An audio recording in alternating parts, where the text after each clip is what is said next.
Hi, everybody, and welcome back. Welcome to our first official episode of Signed the Traitors for the Traitors US Season 2. We got fed with three jam packed episodes, I have to say.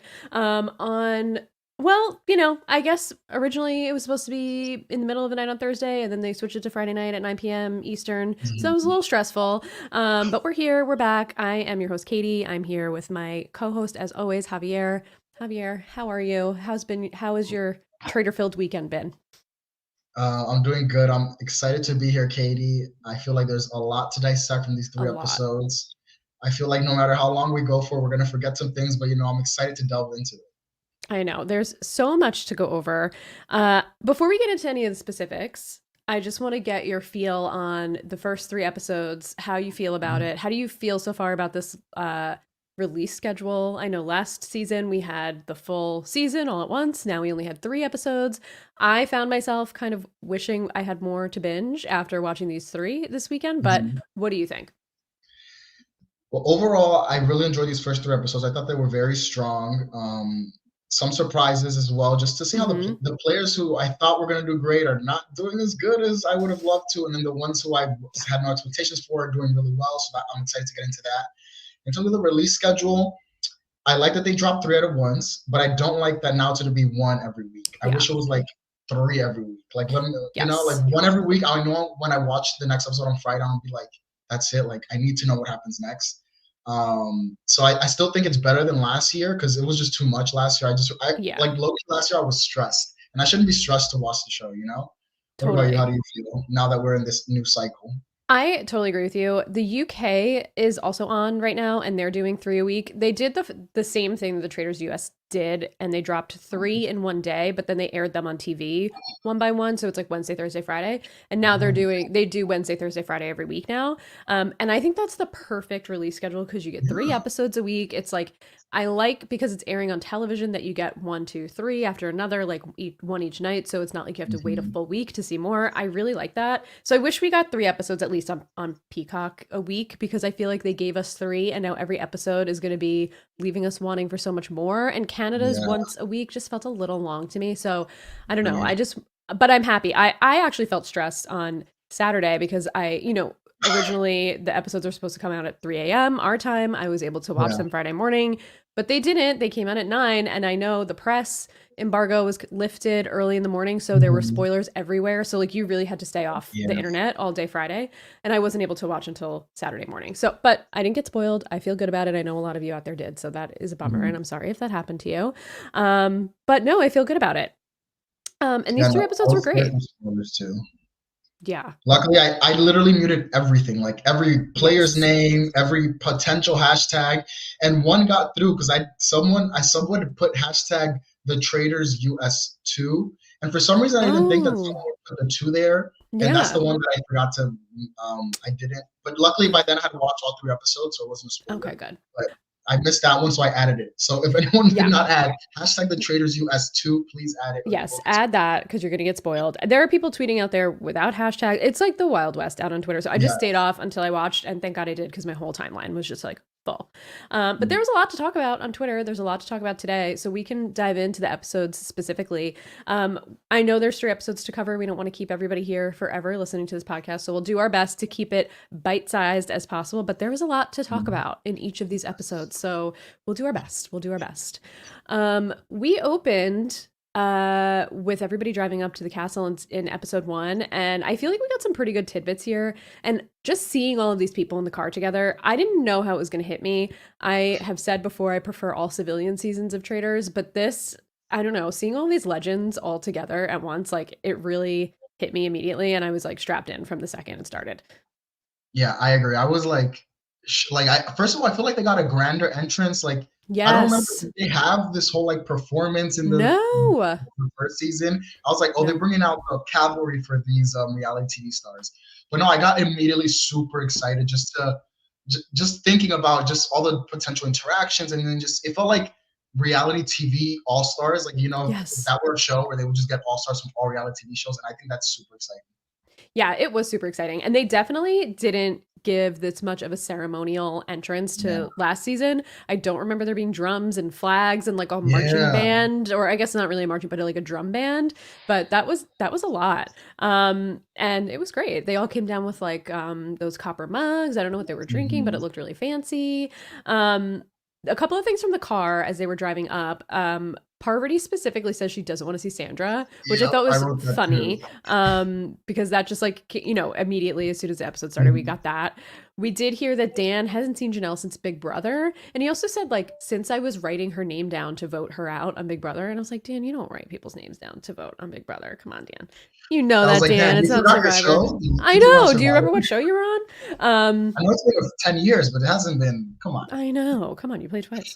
Um, that's really it. I mean, I just love seeing everybody together. And then, we got some pyrotechnics. Alan makes an entrance. And here's what I don't love about the US. And I'm immediately going to start off the bat and say I don't love Alan as a host. I felt this way last season. I feel this way even more this season.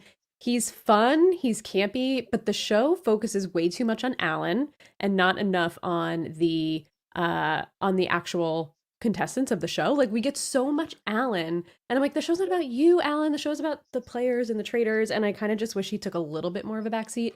Because we got like confessionals about Alan, we got all the stuff. It was just like a little too much Alan Mhm. for me. I don't know I if you do. felt the same. Yeah, I agree. I'm not. I said this when we recorded the first season. I get that Alan is like trying to be campy and fun, but Uh-huh. I think he overdoes it. And I agree with you because when I was watching this, like when because we covered the Canada version a month or two ago, Yep. and Corinne did not, and I really like Corinne, but she did not get Yeah. all this fanfare I feel that Alan gets. So I agree with you. Like I don't necessarily enjoy all the spotlight on Alan. Maybe it's because I don't love Alan as a host. Like I feel like if Yeah. they did that for like Corinne, maybe I would have loved it because I like Corinne more. But yeah, I agree with you. I got a little too much more Alan than I would have wanted. Yeah, I feel like he's playing too much of a role on the show where Mhm. I know I shout out my girl Claudia every time we talk, but in the UK, Claudia, she is just so invested in the game and it's not about her, but she's a star, but it's just not about her. And I feel like they're just Mhm. making a little bit too much about Alan, but whatever, it's fine. I mean, it's fun. I just think that it takes a little bit away from everything we're there to do when the host is like Mhm. really the star of the show. Um, but he does give us a little, there's 21 of you for now, but who knows what the future holds, which I didn't catch the first time I watched, but I rewatched Oh, before we I did not recorded. catch. Yeah, and there was some news. I guess some of you may consider this a spoiler, so mute your ears really quickly. But we did see that the returning player has been announced. I don't know if we want to say who it is or not, but it has. Like, you just let me know it was in the trailer. I didn't realize that, but I know it's being widely talked about. So Kate Chastain is coming back as the secret player that is revealed to happen at the end of the show, the trailer for the next few episodes. So Mhm. that's really interesting to me. I don't know how that's going to work. I don't know what they're going to do with the game mechanics, but I'm excited to see her Yeah, with this whole crew of people. So that's really, I don't know. I can't yeah. No, wait. Kate was the star for me season one. The Like, of star. course, I love Suri, but I already knew what to expect with Hmm. Suri in the show. But with Kate, I had no experience with Kate. I didn't know anything about her, and she was amazing. Um, I do question. I don't think it's going to be a twist where she's going to be able to play the game for some reason. Because I Yeah. just feel like that would be like unfair to have her come in halfway through. I feel like she's going to be some kind of weird mediator, drama starter. I don't know, but I Mm. guess we'll see what happens with her. Any capacity we get Kate in, I'm Yeah, thrilled. So exactly. I'll take her however we get her. But I agree with you. I think it would be a little weird. We did see in the first season of UK uh, people return to the game Oh, after the first episode. So it has happened before, but they were part of the cast, then left original. like before everybody even went into the castle and then came back Mm. midway through. So I don't know. We'll see. As we get into the castle, we do get a couple of tidbits here. Everybody's exploring. We get a little bit of back and forth about Trishelle and CT. Trishelle Mhm. tells us very explicitly that she does not trust CT, and that they have like a weird past. I actually don't remember the past between Trishelle and CT. I don't know if you do, but I haven't watched any of Trishelle's seasons in so long of the Me challenge. neither. Yeah, I was I just wrote in my surprised to hear notes her to say ask that. you since I feel like you know. I was like, Yeah. I need to ask Katie. Maybe she knows because I don't really remember anything. Hmm. I don't remember either, and there's a lot to say about Trishelle. We'll get there, and I know there's a lot of history with her, and I just feel like I need to like go in a deep dive and rewatch some of Trishelle's stuff so I can speak more in a more educated way about her because I we're gonna drag Trishelle. I hope you're on the same page with me. We're Yes. gonna drag her later, but I want to be able to drag her for her past as well, and I'm just not in the place to do it right now because I have to go and rewatch and like Yeah. relearn everything from 100 years ago. Even Trishelle supercut real quick, I which is know also if like which we is need annoying. Like I don't even really want a Trishelle supercut. no, No neither do shade to I. Trishelle, Nobody but now wants I kind of no need shade to one. And Trishelle. she's gonna be so factored in the show, you know. I know. Ugh. Yeah, well, we'll get there. Sandra walks into a conversation between Parvati and Peppermint and is so awkward. I don't know if you caught how Sandra Yeah. was just like looking around, like not, it was so awkward. And Peppermint was like, well, you know, the devil you know is better than the devil you don't. And they Mhm. shake it out, they shake hands. And, you know, Sandra tells us in a confessional that she's like, I will stick to my word unless I have a reason to believe that Parvati is a traitor, and then I'll get her out of here. Well, we'll see how Yeah. that turns out, right? As the season Yeah. continues.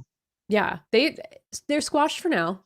This is what Mhm. Isaiah predicted last time. He's like, as soon as they get in, they're going to shake hands, and that's exactly what happened. So I'm glad. I don't want to see the two of them going at each other for no reason and distracting from the game. I agree. Yeah.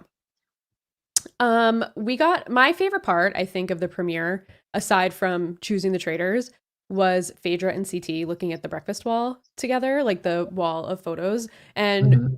Phaedra just giving CT kind of the background on like Marcus and Larsa, and she's like, "That's Scottie Pippen's ex-wife, and Yeah. that's Michael Jordan's son," and they're and CT was like, "Oh, I don't know that the two of them just crack me up together. I love them together." Yeah. For me, Phaedra was just. I'm gonna praise Phaedra a lot. Just Yes. FYI, everyone, as you listen through this, and it's gonna start now. First of all, I think she's hilarious. At one point, when she's like at the same thing on the wall with Mm-hmm. CT, she's like talking about Survivor people. She's like, "Oh, we gotta be scared of Survivor people because they Oh eat my God, yes, I rattlesnakes." wrote this down. I'm like, Phaedra, have you ever seen the show? They did not eat. She she says those people eat rattlesnakes, live in the jungle, and hike naked. That's what she said. I was like, I You're don't think any of combining that three actually shows. You happens. combine like Yeah. Fear Factor, Naked Mm-hmm. and Afraid, and Survivor. I'm like, what's Right. going on Yeah, here? I don't know that all of that actually happens, but I love that from her too. But yeah, I love Phaedra so much. I mean, listen, I don't know anything about Phaedra's past. I don't know anything about Housewives of Atlanta. I know Mhm. you told us last week, she did some very, very problematic things. So Yes, it's she gonna be did. weird to like talk positively about Phaedra, but I don't know what to do because I'm enjoying her on the Traitors. I don't know what to do. Listen, I am also loving her on the Traitors, and I don't want to say that Phaedra's on her redemption tour because what she did was really not great on Yeah. Real Housewives, what she did to Candy Burris. But like putting that aside and thinking about her only in the game, she's great. I mean, I have so much to say about Phaedra as we get to who the Traitors Mhm. are and we just talk a little bit more about gameplay specifics. But Phaedra right now is the all star for me of this season. Same. Agree. Yeah. She's my number one right now. Yeah. Yep. Same. The other thing that Phaedra says at the wall is that Johnny Bananas looks like a repo man, and that was just so funny to me. That Like, I was just funny. love that. She's so funny. Um, Kevin doesn't know anyone. He's not familiar with anybody. Bananas is giving a toast in the background, and Janelle is like, he won the challenge like 7 times, and he's like, the what challenge? She's like, no, that's the show. Like the challenge is the show. And this guy is just in way over his head.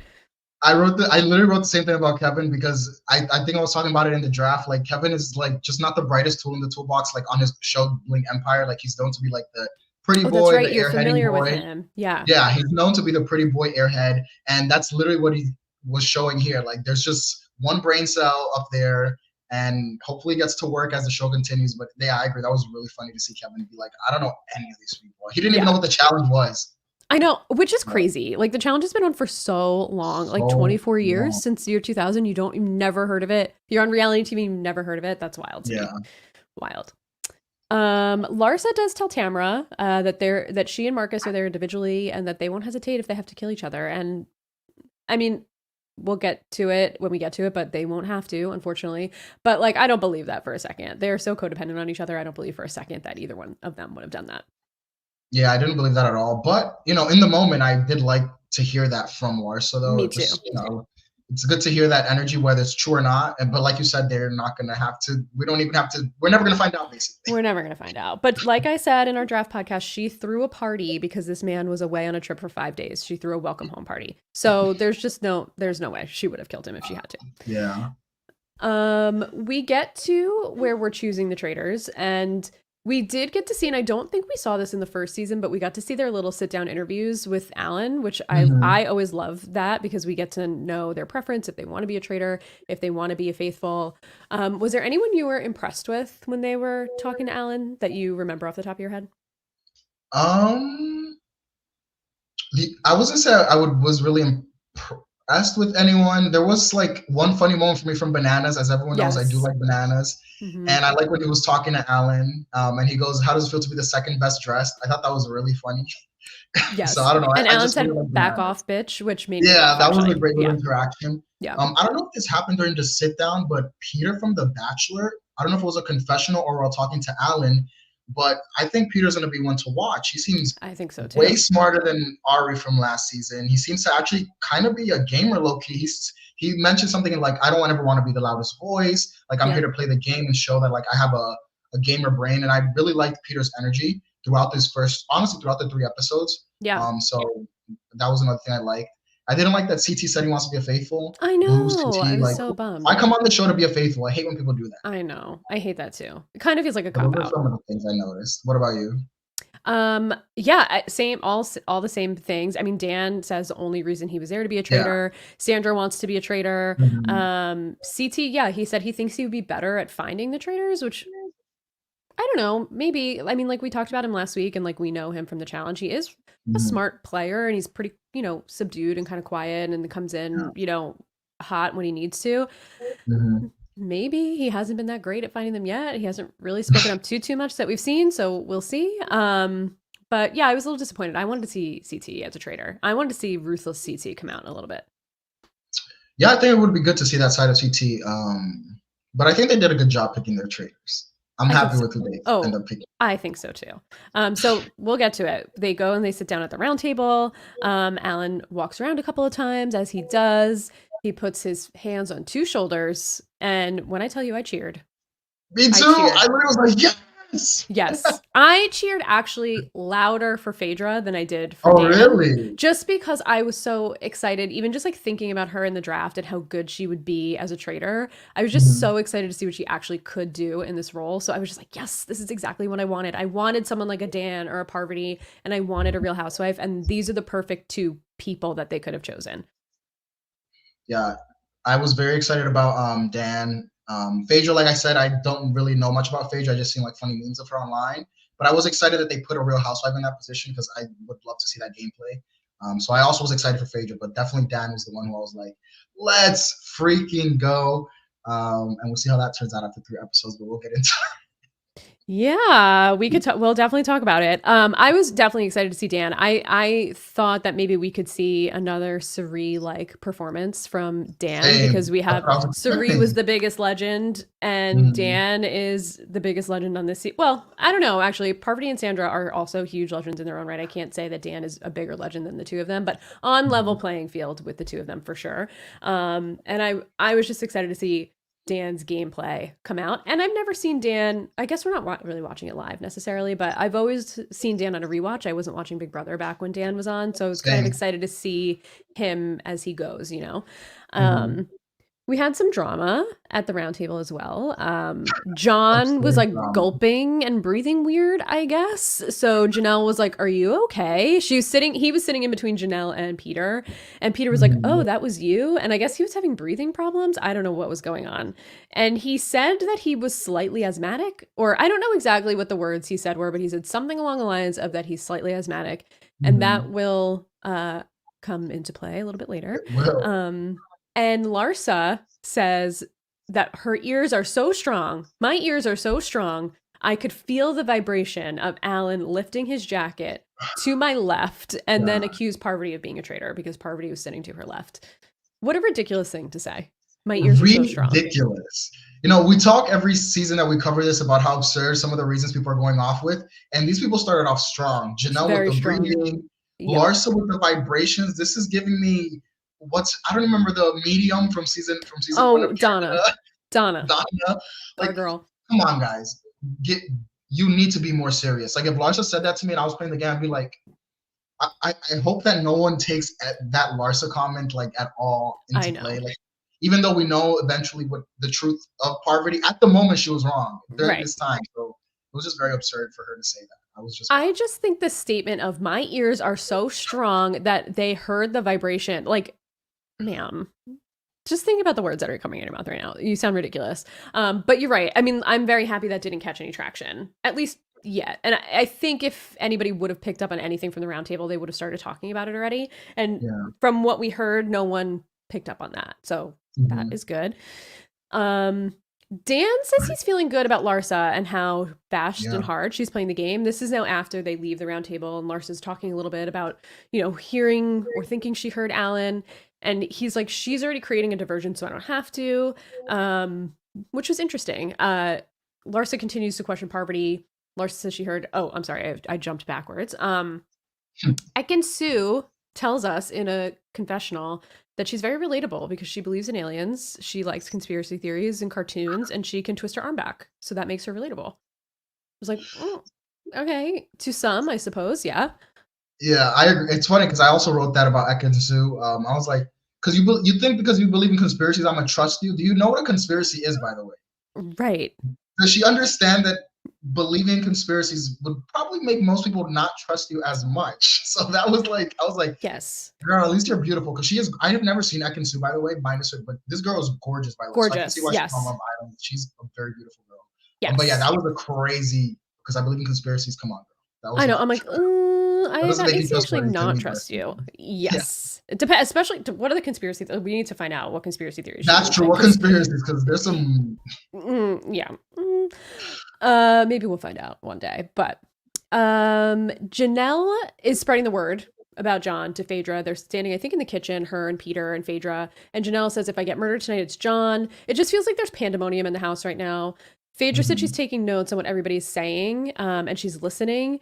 But she says the name of the game is to do enough, but not do too much. And I was like, that's that's my girl Phaedra. That's it. That's That's it. literally You it. cracked it. That she immediately in episode 1 she cracked it. Do That's. enough, but don't do Mhm. too much. And that's exactly what you need to do. And that's exactly what she's doing. And she's killing it so far. And I was She's just so happy to amazing. hear it. Yeah, I was like, okay, Phaedra also, that's, yeah, like you said, that's the perfect way to play the game. I got so excited when she said that. I was like, I cannot wait to see her gameplay. And throughout these 3 episodes, that's what she's giving. She's doing just enough to Yeah. not, and then on the other hand, we have Dan, who is just unfortunately not doing enough from what we get. And as we'll continue going over the episodes, but Yes. yeah, that's the perfect mindset, I think, for the Traitors. In some ways, I feel like Dan is doing too much. In some, we'll get to it, I think, when we talk about the murders and stuff. Mhm. But I think in some ways he's doing too much. And then in other ways, he's just not doing anything. But I really am excited to get into Dan's gameplay a little bit because I have a lot of thoughts. Ekin starts questioning Bergie a little bit. Bergie to me just seems like a fish out of water. He's blushing. He feels Yeah. really nervous. And I'm probably like, yeah, because he's surrounded by beautiful women and they're all questioning him. That's probably why he's blushing like that. But I mean, they'll pick up on anything. Yeah. Bananas had another great line. He goes, Bergie looks like he just soiled himself. I was Yeah. like, Oh my God. why Poor would he Bergie. say that? Like, why would Bananas? He's so disrespectful. He is peak Johnny Bananas on this first episode, by the way. Just like all of like, he's Yeah. giving toasts. He's like looking at Kevin with Mhm. the binocular, saying like he's looking at his heart. I'm just like, this dude like cannot tone it down for anybody. He's really putting At on a show all. here. Yeah. Mhm. Yeah. Um, well, that's anything else from before we get to the mission that I left out that we want to Mm. cover.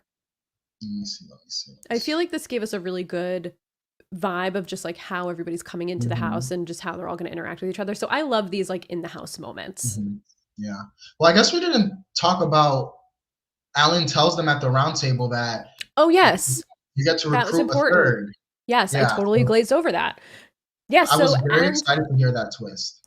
yes, so very exciting. Alan tells them at the table the traitors are chosen, but they're not complete. They're going to be recruiting someone tonight. And for anybody watching UK is airing right now, and UK also did this twist in the first episode, and I loved it. I was so excited to see Um, it because it just switched up the gameplay a little bit. I And agree. they started a week, I think, before this US, and I was just so happy to see that they took that from UK and brought it here. I was thrilled. I was so surprised that they only chose 2 traitors. I kind of wish they chose 3 and made them recruit a 4th just to see the vibe of 4 players. But I was super happy to see that they had to recruit someone. Yeah, I agree. I got so excited. I was like, yes, these are the kind of twists I want. Because if you listen to the draft podcast, anyone who's listening to this one, that was like we were discussing like what we want to see from this season. But that's what I want to see. To me, this is a new twist. I know Katie has seen it Yeah. already, but to me, it's a new twist and it's exciting, and that's what I want to see more of. And when we get into the mission, they also gave me another. I don't know if you could consider this a twist, but there's something else exciting when they discussed the Yeah. first mission. So I'm enjoying what production is doing this season so far. Me too. And I consider this a new twist because both of these, again, like, I'm not sure when the filming schedule was, if UK filmed 1st or US, but they're mirroring things very similarly, but they're both airing at the same time. It's both the second season of each. So I definitely consider this a brand new twist for this like second batch of seasons of the Traitors. And I'm so happy that they're making some changes, because I think once you watch these shows over and over again, and if you are watching the international versions, they do tend to get a little stale, because so much of it is the same. So any changes that they're going to make, I'm thrilled to see. And we got a few differences already in the first 3 episodes. So I'm really excited to see what else they give us this season. We're heading to the first mission. Trishelle is in the car with Phaedra specifically. I don't remember who else, but she's in the car with Phaedra, and she says she thinks everyone on the car on the way to a mission is a faithful. So it's like, okay, good. That's a good news. We get to the mission, and Tamra is not well, so she's not participating, which I'm like, what? Isn't this like the first day? What the hell happened to her? I think we hear her later say that she has a virus. So it's like, okay, I mean, it's not great, Tamra, but her voice does sound a little crazy, so it seems true. And this mission is actually the first mission that we get in the UK as well, so I kind of was like, oh, we're getting the same, but whatever, it's fine. There are stakes in the ground, a bunch of stakes, and everyone gets tied to the stakes, and they have to undo themselves, loosen the ropes around their wrists, and then they have to split up and look for a key on the beach, like a map, to show a shape of a puzzle. And then there's a bunch of floating puzzle pieces in the water, and a bunch of them have to go in and gather all the puzzle pieces, bring them back to the dock, and then use the key that's on the shore to figure out what shape the puzzle is, and then build the puzzle, and then come back on the beach and then blow it up. Basically, they have to detonate it. The twist here is that there are shields throughout the mission instead of winning the opportunity to win the shield and then go into the armory. Yeah. I like this a lot. I think it adds a little more stakes to getting the shield. They're doing it out in the open. There are some repercussions of getting the shield, which we see in this episode and episode down the line. What do you think about this twist? Yeah, I was very excited. I'm excited they introduced it this early, because in the 2 versions I saw, US 1 and Canada, they have not introduced the shield until a few episodes in. I like how they put 3 shields in it. And I think it also gives just higher stakes to the missions. I know we always talk about how like let's just skip through the missions, honestly, because they pretty much don't mean anything. Like the most important part of the missions usually be like the car ride. That's what we were most interested in, not even the actual mission. So I think this adds a good it makes the missions now worth watching, because you can actually see some gameplay. And like you said, you can see some repercussions of people's actions. So very excited for this twist. Yeah, it's a good one. I think it's really good. I like everybody knowing who has the shield, without really giving the opportunity to hide it. Like, I just think that adds a little bit of interest to the gameplay. So I'm excited to see what we get like moving forward throughout the season, if there's more messiness with the shield. But at the beginning of this mission, Janelle, she gets out of this rope like in 0.2 seconds, and then she just books it for the first shield. There's one shield on the shore, and she runs, and everybody is so pissed at Janelle, and they're like, Janelle, you're supposed to be helping us get out, but she just books it up the thing. What did you think about Janelle here? I mean, this is like peak Janelle. Thank you. Yeah, I was just going to say, this was peak Janelle. Janelle heard basically there's a veto up for grabs. Let me do what I did in BB6. Boom, she jumped for the veto. So, I mean, do I think it's the smartest decision? Probably not for the first challenge. And at least what I would have done if I were Janelle was I would help untie people and then book it, because I don't think anyone else would have booked it really. Because I feel like for some reason this might put a target on your back. But on the other hand of it, it also makes me think that, you know, if I were in the show and someone is always so gung-ho for the shield, maybe they are a faithful, because why else would you be so scared to be murdered, you know? So it really depends how you really look at going for the shield so hard. So we'll see if it really comes back to bite Janelle in the butt. I don't think it will. But yeah, I think it was a little too soon to be so gung-ho about the shield, but it's Janelle. It's like you said, this was very Janelle energy. if anyone's gonna do it, Janelle's gonna do it. And it does come up, I think, in episode 3. Kevin, not to jump too far ahead, but Kevin is like, I think it's Janelle. And Peter is like, she wouldn't be so desperate for the shield and so aggressive about the shield if she was a traitor. So I actually do think, even though people are frustrated by Janelle doing this, that it kind of is a good thing in her case, because she's very clearly a faithful because of the way she's acting. But yeah, no, the girls are mad. The Bravo girls are mad. Everybody's mad. They're pissed. Johnny takes an immediate leadership role in this mission by getting people in the water and putting them in the boats. And Johnny, in a confessional, is kind of like, this is what I'm here to do. I'm here to, like, kick ass at these missions. And he is, I think him and CT, if him and CT were not in this mission, they would not have gotten the money for this mission. I mean, this was complete mayhem. Everybody was a mess. Like, this, we don't need to go into like too many of the specifics of this mission, but like everybody was trying to row, people couldn't row the boats. It was just like, everybody was just a hot mess. They couldn't find the paper on the thing. Bergie couldn't even get out of the stake. He was like behind, so far behind everybody. I was dying at poor little Bergie. What the hell? So who was it? Sandra and Sheree were trying to help him get out. And they're like, good job, Bergie. And I was like, oh my God, this kid is a mess. And it's just like, they get all the puzzle pieces. CT jumps out of the boat. He's in a boat with Marcus, with Max, I think, Maxim, Deontay, and CT. Yeah, and CT sees the shield, and he's just like, whoop, jumps in the water, goes and gets it. Love that from CT too. I feel like that's just such a challenge mindset where he just is going for it. And then Deontay sees the other one and jumps out of the boat too, and he goes to get it. So that's where the 3 shields end up at this challenge. And then when they bring all the puzzle pieces back, it's just like everybody's screaming. No one knows what's going on. I think Peppermint is on the dock saying things that like everybody's yelling over each other and no one has any direction. But miraculously, they get it done with like 36 seconds left and they all pile out of the water and they detonate this thing. Yeah, it was mission 1. It gave me very the challenge vibes, this mission. Yes, me too. That's literally what I felt like I was watching. So that's another reason why when CT and Bananas were there, I was like, oh yeah, they literally need these two, because this is their life. This is literally their careers. They make their entire living off doing this type of challenge multiple times a year. So that's the vibe I got. The other thing I wanted to talk about was, I thought it was really funny. At one point, Phaedra is like yelling, looking for Sheree. And she's like, Sheree, what are you doing? And then it's Sheree who finds the map while Phaedra was just standing there. And I thought it was really funny to see Phaedra mad at Sheree for not doing anything, but then Sheree's the one who found the map. Yeah. So I just wanted to highlight that, because come on, Phaedra, like, I know they have a really funny dynamic. Yes, I know. The other thing I noticed about this was that Sandra was in a boat rowing, and I'm like, Sandra, who sits out of every challenge, was like really going for it. Yeah, and we see her so far in every challenge, like really participating. And I was surprised to see that, because Sandra loves to sit on a bench. If anybody loves to sit on a bench instead of a challenge, it's Sandra. So I was surprised to see how hard she was going for it, but I was excited to see it.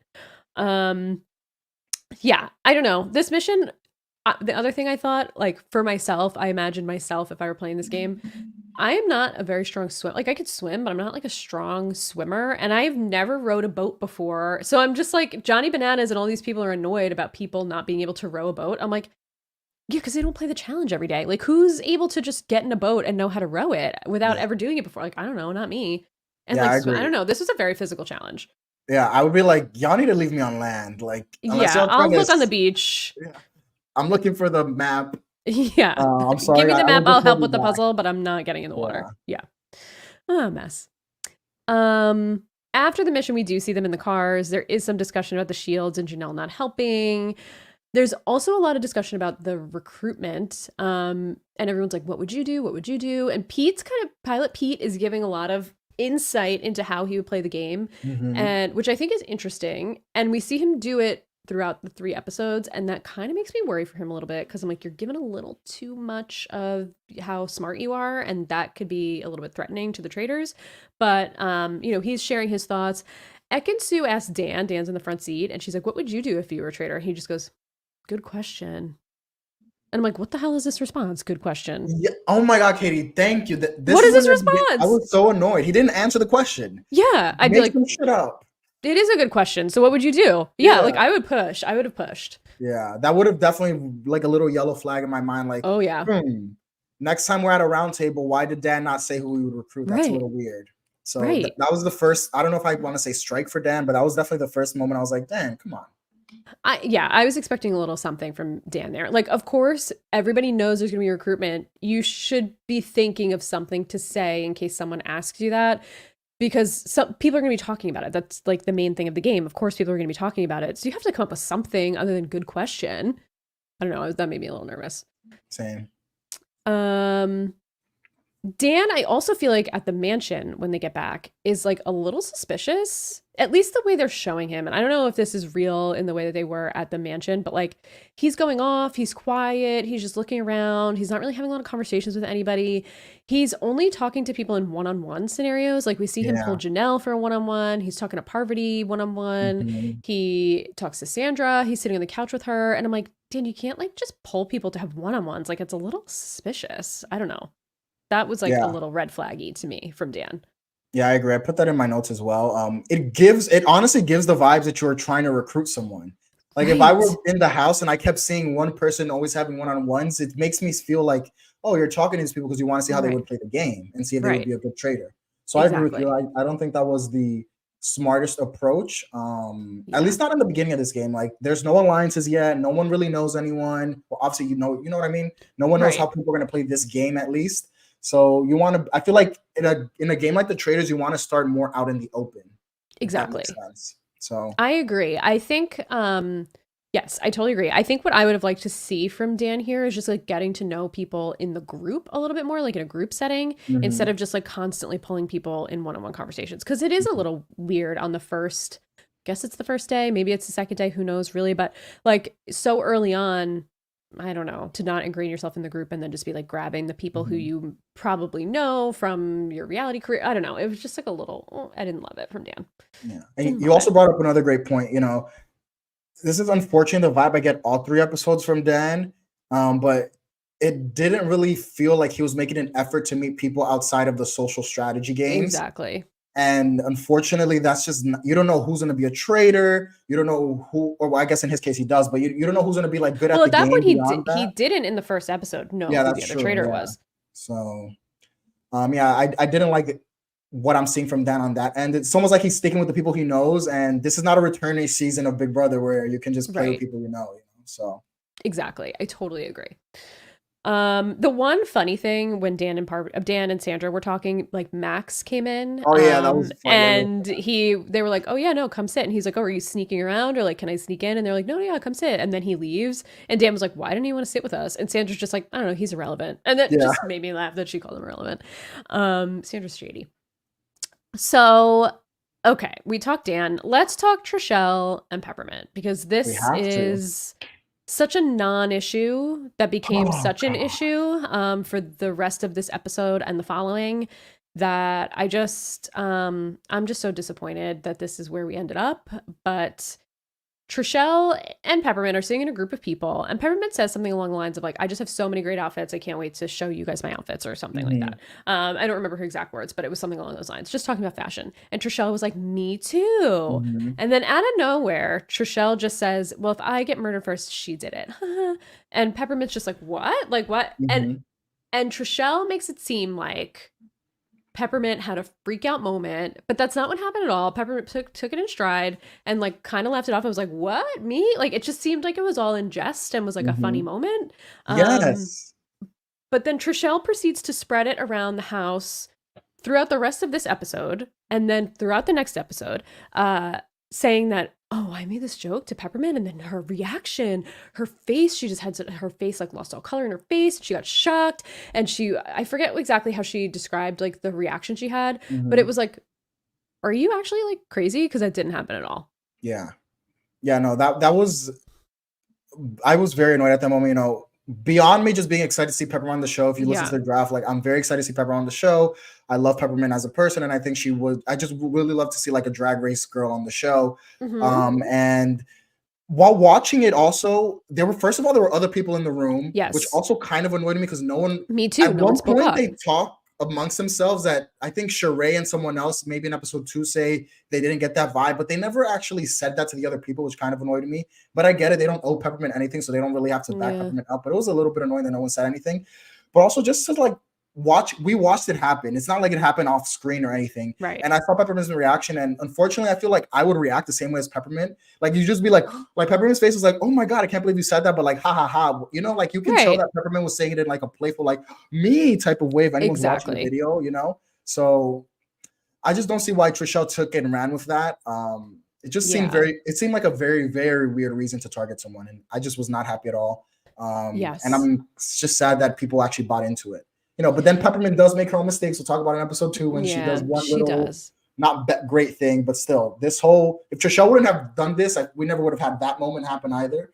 So very unhappy. I even tweeted about it. I was just very annoyed. I know, it almost felt like just watching it, Trishelle already had in mind that she wanted to target Peppermint and just like made that comment of like, well, if I murdered it, she did it. It's like, why? What was in the conversation that would have even made you say that if you weren't like, and I don't know Trishelle's motives or anything, but like, it just seemed like that was almost a premeditated comment to say to Peppermint to almost like throw her under the bus for some reason. I don't know. It was a little weird. Like, I don't even know where it came from because nothing Peppermint said or nothing Trishelle said to Peppermint at that moment that we saw made it seem like Trishelle should have even made the joke. Like it felt like it came out of nowhere. And she really took it. She really ran. Again, to me, it feels like it was a premeditated target of Peppermint. I don't know if that was the case or not, but I was really just disappointed on how this whole thing played out. We'll get to it more in episode 2. I think that's really when it becomes like more of a story, but Trishelle's on my shit list. Yeah. They call her Trashelle for a reason. Okay. Yep, that's what I was thinking. That same thing. They call it Trishelle for a reason. But yeah, very disappointing. Very, very, very. We're nearing the end of episode 1. We get up to the turret. We get our, swearing in of the traitors. Is this when Phaedra says to Alan, "I'm a killer"? I love that. I'm a killer. And we get our traitor reveal. And they take their hoods off, and it was just so exciting. They're both shocked to see each other. Dan says, Phaedra, he didn't realize it would have been her. She's playing great. She says the same thing about him. She says to us in a confessional, they're Wonder Woman and Superman. And here's where I get a little mad at Dan, because he says to us in a confessional that Phaedra's a real housewife and deals with backstabbing, but this is different. She has no experience with games like this, and like he doesn't know how she's going to play it. And I'm like, Dan, here's where you're wrong. She doesn't lie for games. She lies as her profession. So in real life, Dan, her whole life, her life is lying. Her whole entire life is lying. So Dan, you might lie in games. Phaedra is a real life liar. It is her profession. So don't underestimate Phaedra just because she's a real housewife. And I don't like that. Like, I don't know. Not that I'm saying it's like, I'm not calling Dan a misogynist in any way whatsoever. Dan has never given me any reason to think he's a misogynist, but comments like this are a little bit misogynistic in the sense of like, oh, well, they're real housewives, so like they can't play games. It's like, no. Just because they're like catty women on a show doesn't mean they're smart enough to run circles around the strategic players in this game. And Phaedra's running circles around Dan right now. I have to say. Alert, sorry, Dan. She is. She's running around him in circles. So don't underestimate my Bravo girls, Dan. And it's not only Phaedra from Bravo who's clocking Dan. Yeah, it's not. It's not. Yeah. So. But this was a very exciting moment. Again, I don't think Dan is a misogynist. I just think misogynistic comments like that about housewives sometimes come out from people. They think of murder options. Well, they think of recruitment options first. Yeah. Yes. Dan brings up Parv. And Phaedra's like, well, she already has some heat on her. And Dan's like, maybe that's not a bad thing. Maybe we could like, stick together, throw her to the wolves, which I was like, oh, I don't know if you're going to throw Parvati to the wolves, Dan. Like, I don't think she's going to go quietly to the wolves, my friend. Like, I don't know. Phaedra brings up Janelle. They talk about how strong of a player she is. They bring up Larsa. They bring up Sandra. All of these are pretty interesting choices to me. I didn't want Larsa, so I'm glad they didn't go that direction. But I would have loved to have seen Janelle or Sandra. What did you think? Who did you want them to recruit?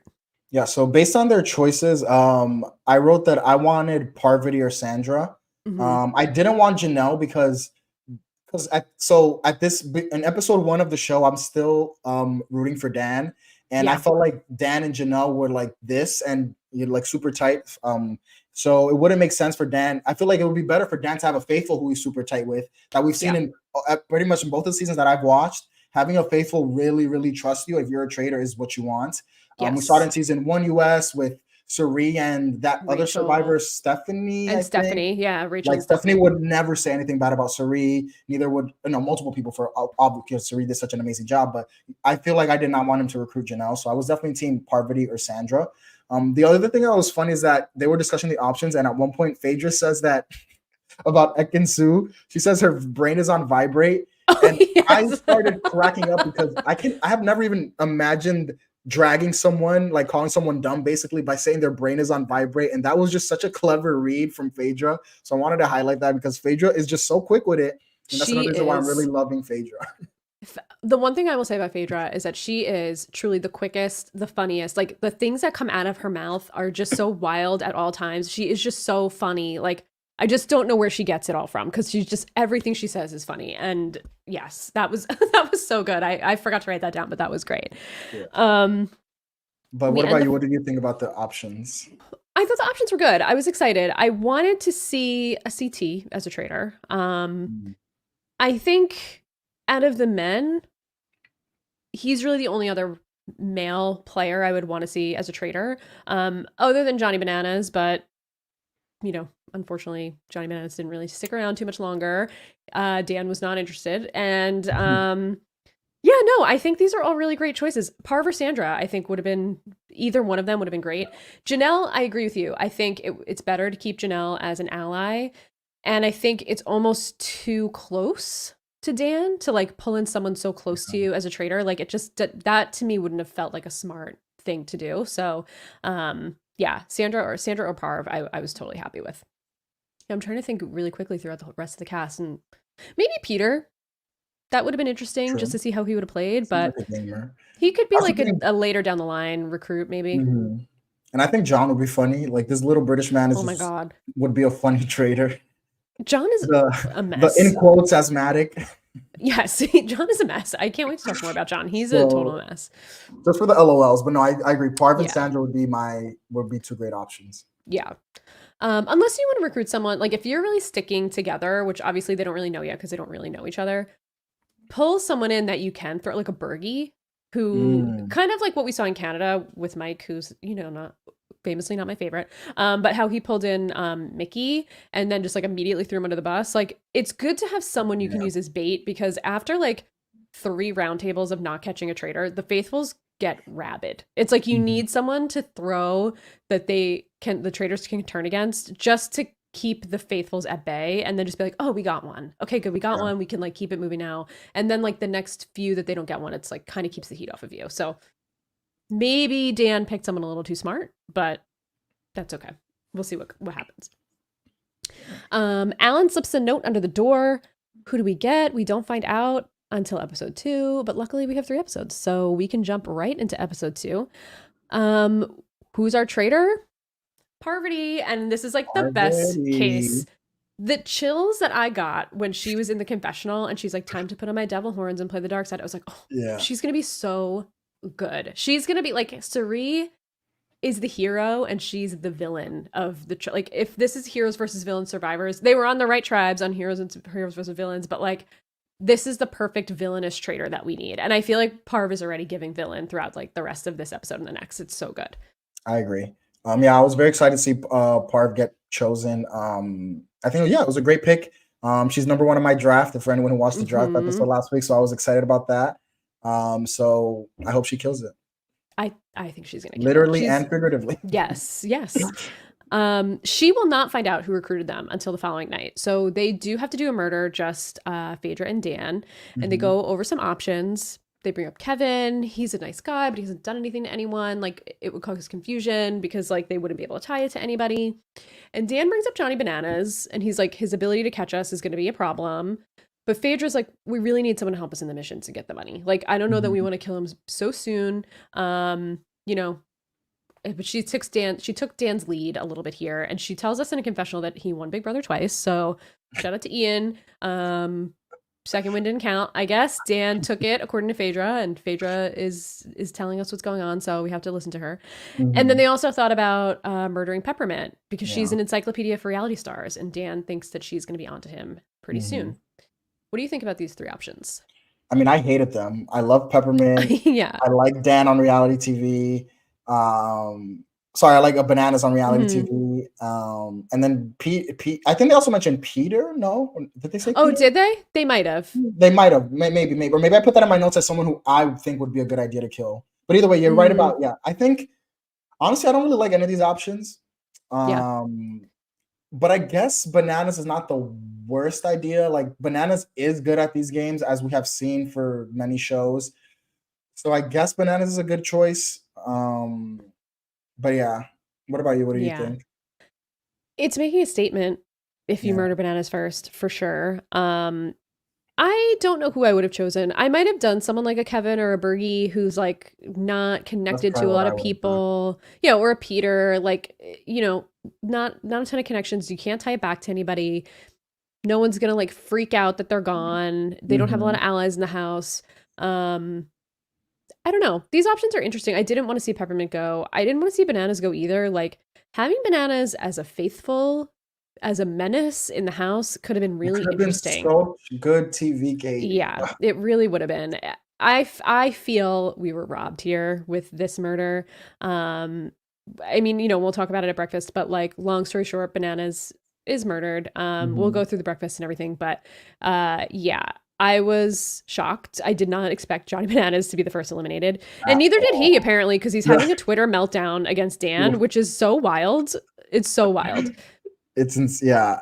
I saw a really funny tweet and it was like, but they like posted like a meme of like someone just waiting for someone to respond, and they were like, "Oh, Banana's waiting for Dan to respond," and then Dan is on Twitter talking about like or something. Yeah, I was cracking up. Like Dan is not going to respond to you, Bananas. Like it happened for months days. Ago. He's been talking about this since Friday on Twitter. Every tweet so far has been about Dan since Friday. I don't understand. I don't know if he's trolling or if he's like really annoyed and pissed. Like I have no idea, but he's like really dragging Dan. He's trying to get Dan into Rivals 4. He's not going to engage. Dan's not going to engage. Challenge. Rivals 4 with Dan. I would. Well, that I would love to see. I would love to see it. Rest in peace, Bananas. Gone too soon. We really were robbed of this. Yeah. Unfortunately, he was a great casting choice. So Phaedra really does tell Dan like she's trusting his judgment. She let him drive on this, which I actually really like from Phaedra. I want to see more of her thought processes in the game. But I feel like if you're playing with someone like Dan, he's already probably underestimating you, which we know that he is based on the way he was talking about the Real Housewives. And I wouldn't want to appear as a threat to Dan. I would want to appear as like, I'm going to do what Dan says because he's not going to get rid of me. He's not going to turn on me. Like, let's keep it cool with Dan and like let him kind of lead, because Phaedra also doesn't really have a lot of skin in the game. Like her only real ally, she's allied with the Housewives, I think, but like her closest ally is Sheree. So I think as long as Sheree is cool, like she's cool. I think it's okay what Phaedra's doing here. I want to see her have a little more agency moving forward, but like I'm okay with her letting Dan drive the first one or two of these. Yeah, no, I agree with you. You know, that's the only thing that I'm missing from Phaedra is just the real actual like gamer, like pushing a name, or you know, I hope that she has that in her, and hopefully we'll see that move later on in the season, like you mentioned, because it's also a good idea. You don't want to piss off, you know, if I'm going into this show and I know anything about Dan and just the way people talk about Dan, I also at first would also want him to be leading the fray. So for now, hopefully that's what Phaedra's doing, and then eventually I'm hoping that Phaedra will, you know, speak up a bit more about who she wants to target. Yeah, exactly. I wouldn't want Dan to think that I'm coming for him in any way. So like you can lead, do your thing, and I'll just follow for now.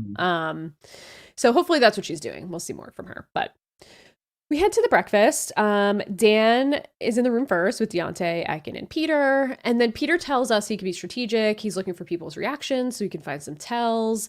I'm getting some Kyle vibes from Peter.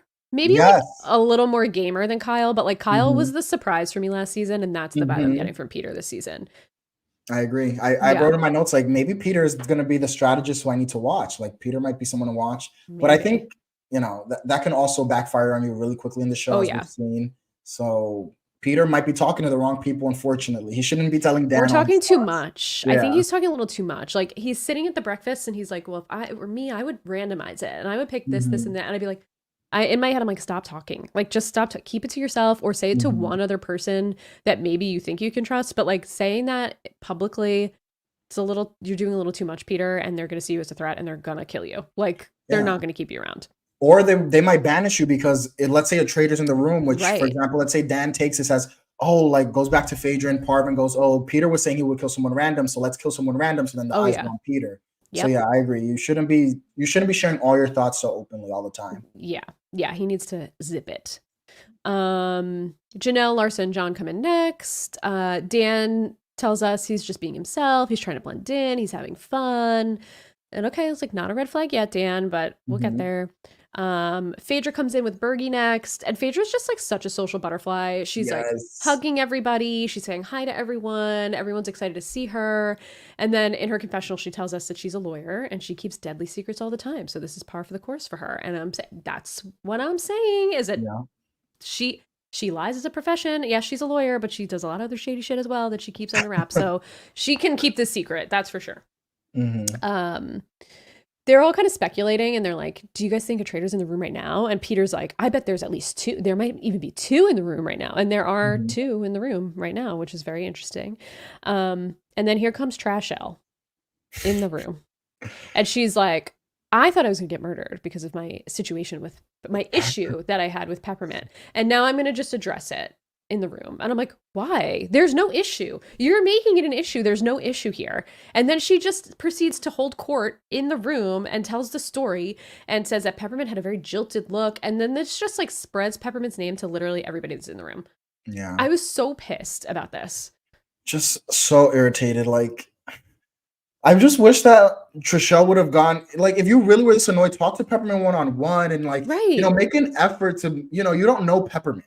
You don't know if her reaction was actually game related. Like, take an effort to talk to this person before you start throwing their name everywhere. Right. So I don't know. I'm trying to like not be super annoyed at Trishelle because this is a game and maybe you really don't have anything to go off on. So that might be a reason to go like to target someone. But I just feel like it's so early. You don't know this person at all. Like, give them a shot. Get to know them a little bit. If you have an issue with someone, discuss it before spreading rumors. Like, maybe talk one-on-one with Peppermint, and if Peppermint is still giving you bad vibes, okay, I talked about it. By the way, guys, I talked to Peppermint. I tried to squash this, and it was still weird. That would give me a bit more. It would make me feel a little bit better about Trishelle's move, but I'm not liking how she's going about this.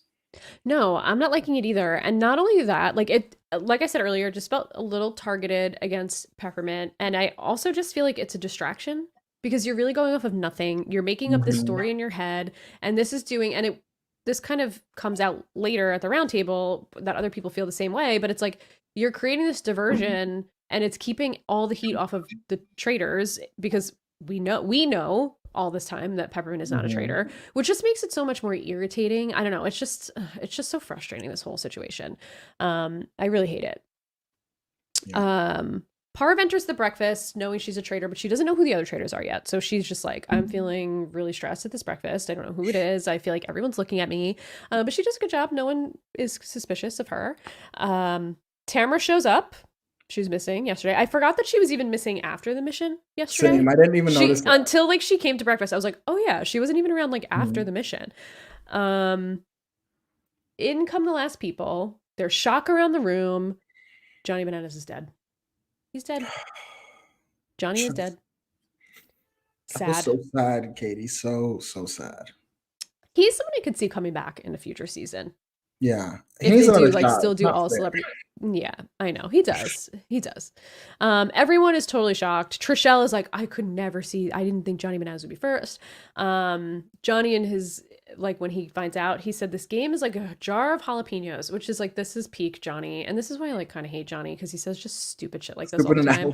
Yeah. What you do today is going to burn your ass tomorrow. That's what he says. Okay, Johnny.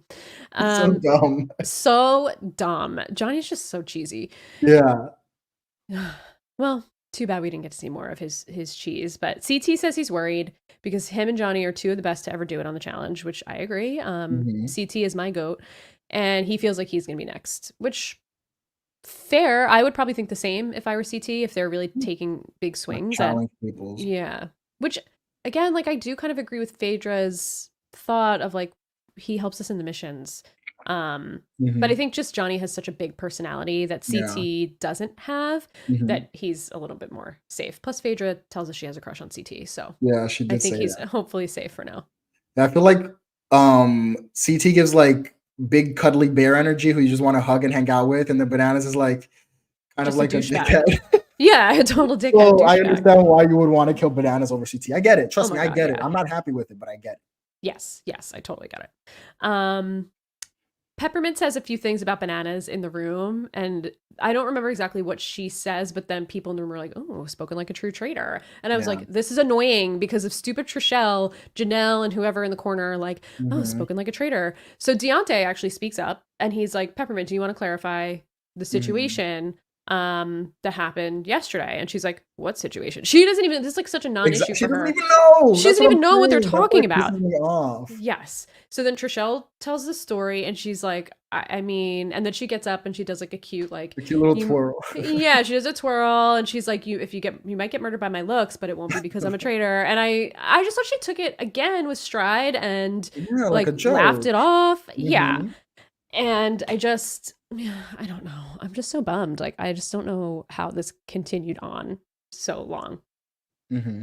I will say in the place it did. This was the first like moment where Deontay was starting to surprise me. You know, Deontay also says at one point, you know, during the breakfast, he says, I'm gonna be watching people's body language and like just trying to see what people say. And really, I didn't expect going in that Deontay would be such a gamer. But the fact, and throughout these 3 episodes, I feel like we do see Deontay, you know, speak up, use his voice. You know, he might be wrong sometimes, but at least he's trying to, you know, figure out the game. So I think Deontay for me became another one to watch after this episode as well. So I like to see that he's okay with speaking up. Deontay actually is my biggest pleasant surprise so far, because I mean, you know, in the draft I didn't really know who he was other than being a boxer. Dan says to us like if this were the 90s it would be like playing with Mike Tyson, so I guess like in the boxing world he's a huge name. Probably well known. Yeah. And I thought in the first mission he was great. I thought he was like, it seemed like they were like cheering, not like cheering, but doing like a chant in the boat. Like he was coming back. They were all playing around. It seemed like he was making a lot of friends. And I was just kind of like, I hope he's not like a Ryan Lochte or something who's just like boring, but he's actually a ton of fun. And I feel like he has a great personality and he just seems really nice. Like we'll talk about it as we get like to his his reactions when people are getting banished, but like he seems like a really good guy. Like he was the biggest surprise to me, I agree. In a positive way. Yeah, I really like Deontay. Yeah, I agree. Very pleasant surprise with Deontay on my end too. Yeah, he's great. Alan comes in and, you know, he drops Johnny's picture on the floor and he just says, you know what's not on the breakfast menu today? Bananas. And then I did think it was funny too. Even though I'm like not an Alan lover, I did think that was funny. A little salt in the wound for us.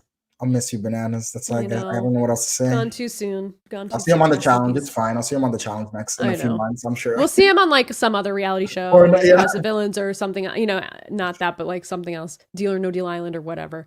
He'll be on some season of something.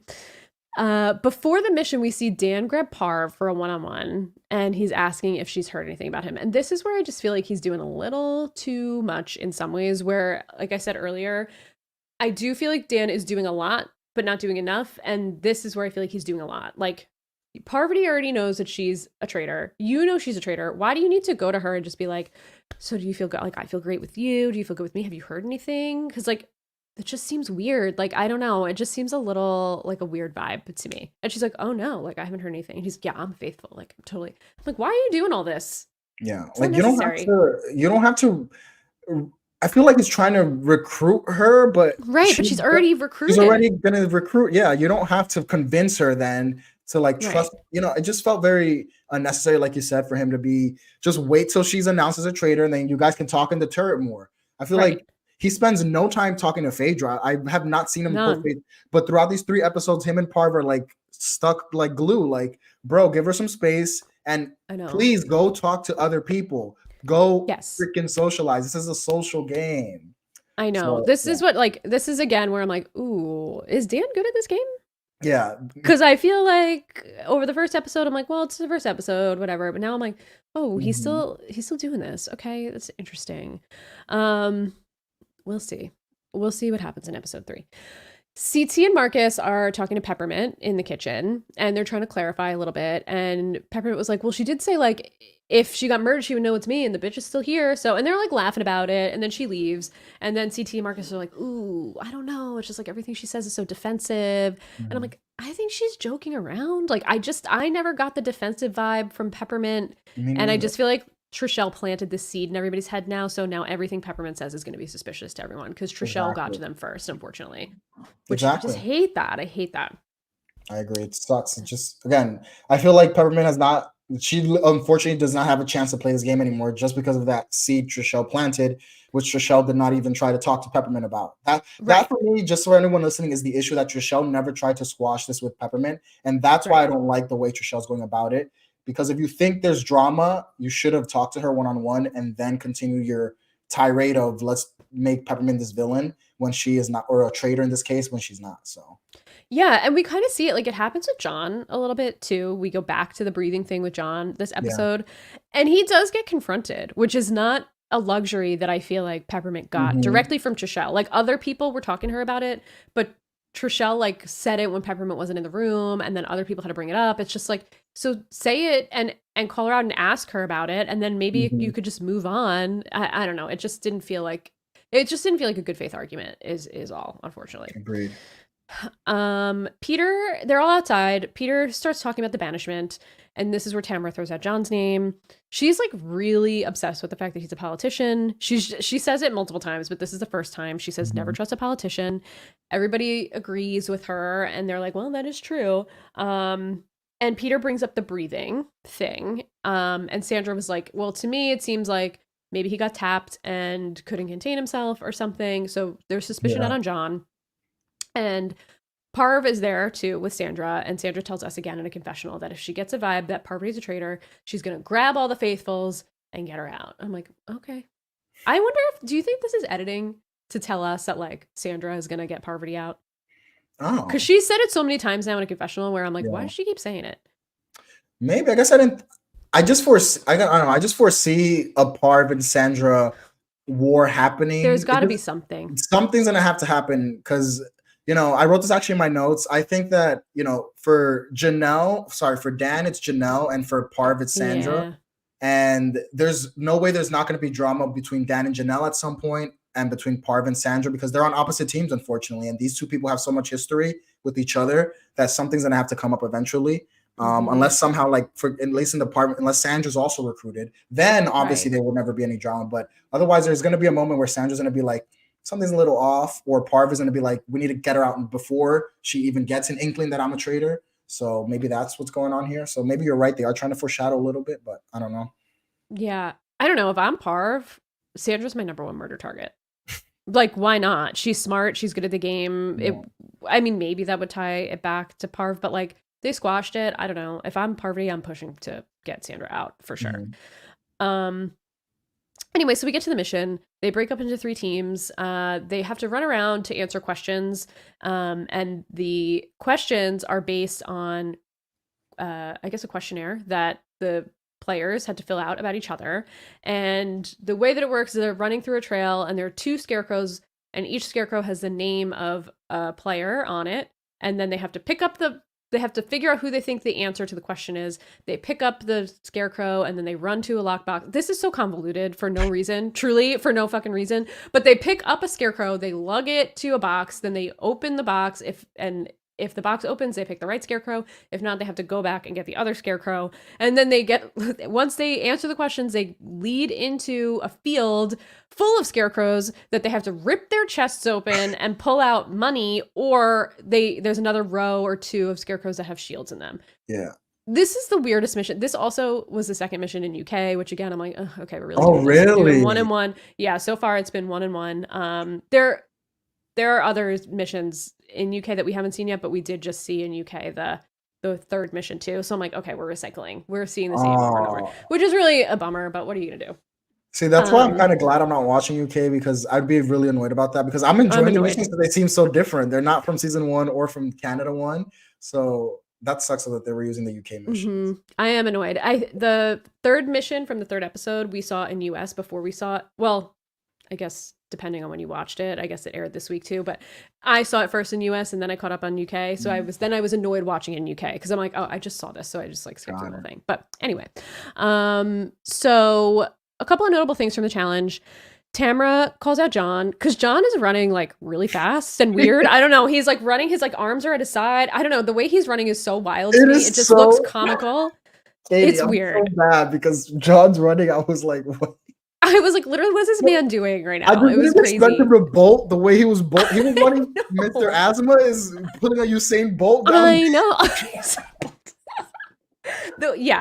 He was wild. It was so funny. It just looked crazy. So then Shady Tamara was like, I'm just gonna ask him about the asthma. So she just says like, John, do you have an inhaler? And he was like, no. He's like running so fast. And he's like, no, I don't. So that like immediately he said he has asthma, that he doesn't have an inhaler. And she's like, anybody that has asthma, one, wouldn't be running like that. And two, like you would, we saw, who's my guy from Canada, Trevon, who had asthma and he like passed out in the first challenge where he had to run. So like, John really was moving it.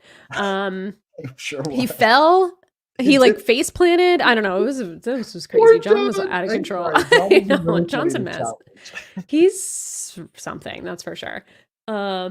Marcus is called out as the answer to whose opinion everybody trusts the most, which I thought was really interesting because me too. Why Marcus? I don't really know. And Lars is like, Marcus is the smartest person I know. He's the smartest person I know. And I'm like, okay, relax. Shocker.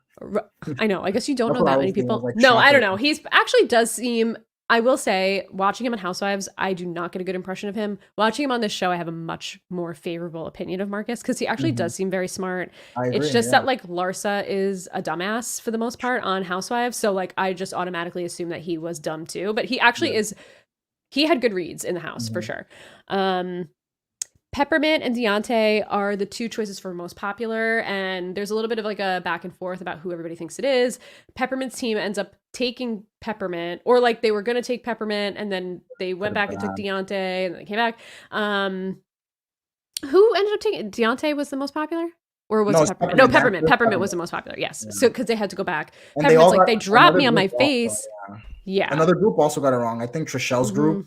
And Trishelle's like, oh, I'm so shocked that she's popular. Shut up, Trishelle. Shut up, Trishelle. I mean, you're never going to be the most popular at anything, so shut up. She's trash. Dan is called out on one of the questions as someone who needs to speak up more. It's between Dan and Sheree. And then he's like, oh, I'm concerned. Like, my name is out there. People think I'm quiet. You should be. Phaedra also tells us in a confessional that she's concerned. She's like, I'm worried that he's already been called out as an introvert. Like, that's not going to work in this game. And I'm like, that's right, Phaedra, because she's doing a really good job of being social and having conversations. So Dan is like, I don't want to have to change up the way I'm playing. So I'm going to go for the shield and try and prove myself as a faithful that way by going for the shield. What did you think about that strategy from Dan? It just, I don't see how that makes me, I don't know. That just doesn't make me trust you more. Just he has to adjust his game. Like I feel like this was the perfect moment for you to realize my game is not as good as I think it is. So maybe let me stop talking to this people I know all the time and talk to people I don't know. So yeah, I don't think that was the answer to the issues with his game. What about you? I totally agree. If anything, I feel like maybe going for the shield would make him look more suspicious. If he sees his name and then like he has something to cover up and he realizes he has to change his game. I don't know. It could go either way, but I didn't love this from Dan. I didn't love for him in the confessional to be like, I really don't want to have to change the way I'm playing this game. I wanted him to say, I need to change the way I'm playing this game. Yeah, obviously, what I'm doing is not working and I need to pivot. Like, obviously, I need to adapt. He didn't say that. He said the opposite. I don't want to adapt. I don't want to change what I'm doing. So I'm just going to go for the shield. I don't know that that's really going to do anything one way or another. It seemed like no one cared that he got the shield. It just is what it is. So I don't know, Dan, I'm begging you. I'm pleading. Do something different, please. But that's really it. I mean, they're just like ripping scarecrows open. Dan's the only one that gets a shield, and then they make money at the challenge. What did you think about this challenge? I mean, I thought it was a good challenge. You know, it reminded me of the Canada challenge where Kuzi got a lot of heat on her, where they were standing on the stage and dropped through. And I'm kind of glad it happened this early in the season because, again, this is one of those missions that actually seem important and that can affect the game. So it's good to see it happen now with so many players. The only thing that's a little weird for me is just how do they decide that they were going to put like Dan and whoever they put him against, Deontay versus Peppermint. Like, again, I've talked about this in Canada. It's just sometimes the way production does things, I just wish they was just clear as to why they did this. Did they pick it out of a hat? Like, why did they pick these people? So maybe I'm asking too much from production and they don't need to share that, but I don't know, to me as a viewer, it just gives me a bit more transparency that you're not trying to like, manipulate the game. Yeah, I totally agree with you. Is it the top two vote getters, or like what made you choose those people? Or is like one the answer and one totally random? Like, I don't know. Or what I would have liked to have seen, instead of giving them a multiple choice, just like let them all come up with the answer on their own and see how they do. Exactly. Kind of like the Canada one where they all had to choose and agree on an answer. But I really do like these challenges, and I hope we see more challenges like this where it's related to the players. Like that I find really interesting, and there are usually repercussions coming out of them versus like rowing a boat. Like that has no stakes. These have a little more stakes, so I really like that. Anything else about the mission we want to chat about before we continue on? They made 16 out of 20K. Oh, are you keeping tabs of the money, Katie? I didn't. I thought about it. Maybe I will. But I thought about it, and I was like, they're gonna just give it to him at the end. So do I really need to? The first episode they made all 30. So just so you know, they're because it was all in. Yeah. Okay. So okay, you're keeping track. I'll keep track too. I'll start the next ones. After the mission, Dan and Parv go off alone again. Again! The second time in this episode, it's like, why are you doing this again? This is driving me crazy. He says, I feel good about you, so like keep me in the loop. And she's like, oh no, you're good. Like I haven't heard a thing about you. I'm like, didn't you guys literally just have this conversation after breakfast before the mission? Why are you doing it again? Like I just don't get it. Talk to someone else. Agreed. It's frustrating. It just doesn't feel like good gameplay from Dan, and I expect more from him, and this is just it's not messy, it's just it's confusing. Confusing. Yeah, there is a small group talking about John, and John walks up, and Sandra does an all-time pivot, and she's like, so is it just a cold? Tamara's like talking about it, and Tamara's sick obviously, and Sandra's like, oh, so it's just a cold? And Tamara's like, oh no, it's a virus. And then she's like, oh, hi John. Like Sandra did a good job here where she was just like, oh, she totally pivoted. Yeah. And then Tamara is messy Tamara. I mean, this is Tammy Sue from the Housewives. This is how Tammy Sue, this is how she acts. She's shady, and she's just like, John, you really run fast. And I'm like, she's such a and then she's like, I think you still have a little mud on your face. And she's just so shady and rude. But that's why she's good on TV. So, and he's like, oh, do I? And John, they all think John's a traitor at this point. That group thinks John's a traitor for sure. What did you think about this little interaction? I thought it was pretty funny. Yeah, I thought it was really funny. I like when people are shady the way Tamara is. It reminds me of like the Kate type of shade, or like that's the shade I like. I like that low key shade where maybe John won't pick it up, but if he's smart enough, he should pick it up. So that's the kind of shade and kind of like little drops that I like. So I really like seeing that scene. I do still think it's absurd to target John because he was breathing a little hard. I know. Table. But listen, Peppermint's being targeted because Trishelle says some dumb shit. So whatever. I'd rather be the heat on John than Peppermint if I had to choose. So. Oh my God. Me too. 1,000%. And I do think John could have answered that question better, but then like the remaining stuff that came out of it, John was like, oh, I don't remember exactly what I said. I had asthma as a kid, but I don't have it now. I don't know. We'll get there. But he didn't handle it the best way either. Peppermint is in the kitchen again. And this is where things go a little bit awry. She doesn't feel good that her name is going around. She doesn't like being accused of something that she didn't do. And she slips up here a little bit and implies that she's a traitor because of an accidental flub of something that she says. And I don't even really know. I get what I took from this, and I watched it a couple of times. I watched the episode twice, but I did go back to try and like really get what she was even trying to say here. And what I think she was trying to say, and you tell me if I'm wrong, is that it sounds like she was going to say, if Trishelle is concerned about not banishing a faithful, then she shouldn't, or banishing a faithful, she shouldn't banish me. But she ended up saying traitor instead of faithful. Exactly. Is that kind of like, because I wasn't really getting the message. I was like, what's she even trying to say here, really? But that's kind of where I landed.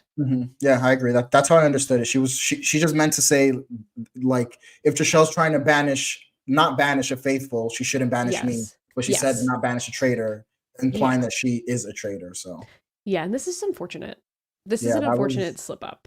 Especially because she's not a traitor. So it's like, why would you even think about saying the word traitor? I don't know. I was disappointed to see that she made this mistake, but Larsa jumped on it. We saw Deontay just go like, what? And Larsa was just like, did you just call yourself a traitor? And she's like, no, I meant to say faithful. Like I slipped up, whatever. And Larsa was like, okay, but like you just said, and Ek and Sue was there, and they all kind of like hung on it a little bit Mhm. too long. And I think Peppermint knew. I mean, like, we saw her in the confessional say, like, Yeah.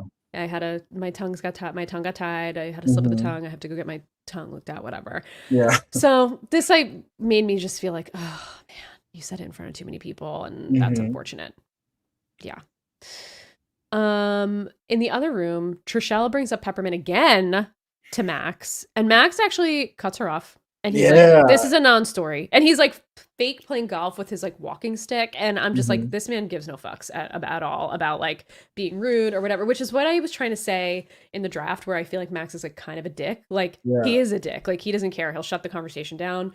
And he's like, it's a non-story. Like you're making up a story basically, and it's coming out of nowhere, and it's just gossip. Like the Traitors have already Mhm. decided how they're going to play the game, and now you're distracting everyone. And I was like, good for you, Max. Like good for you. Yeah, I agree. Yeah, I was pleasantly surprised to see Max, really speak up and, to see that he is maybe he is going to be trying to play the game. We also see him talk a bit more in episode 2. In episode 3, we'll get into that. But yeah, Yeah. Max surprised me here that he's not going to be like a Lochte. I thought he was going to be the Lochte of the season and not really say anything or do anything.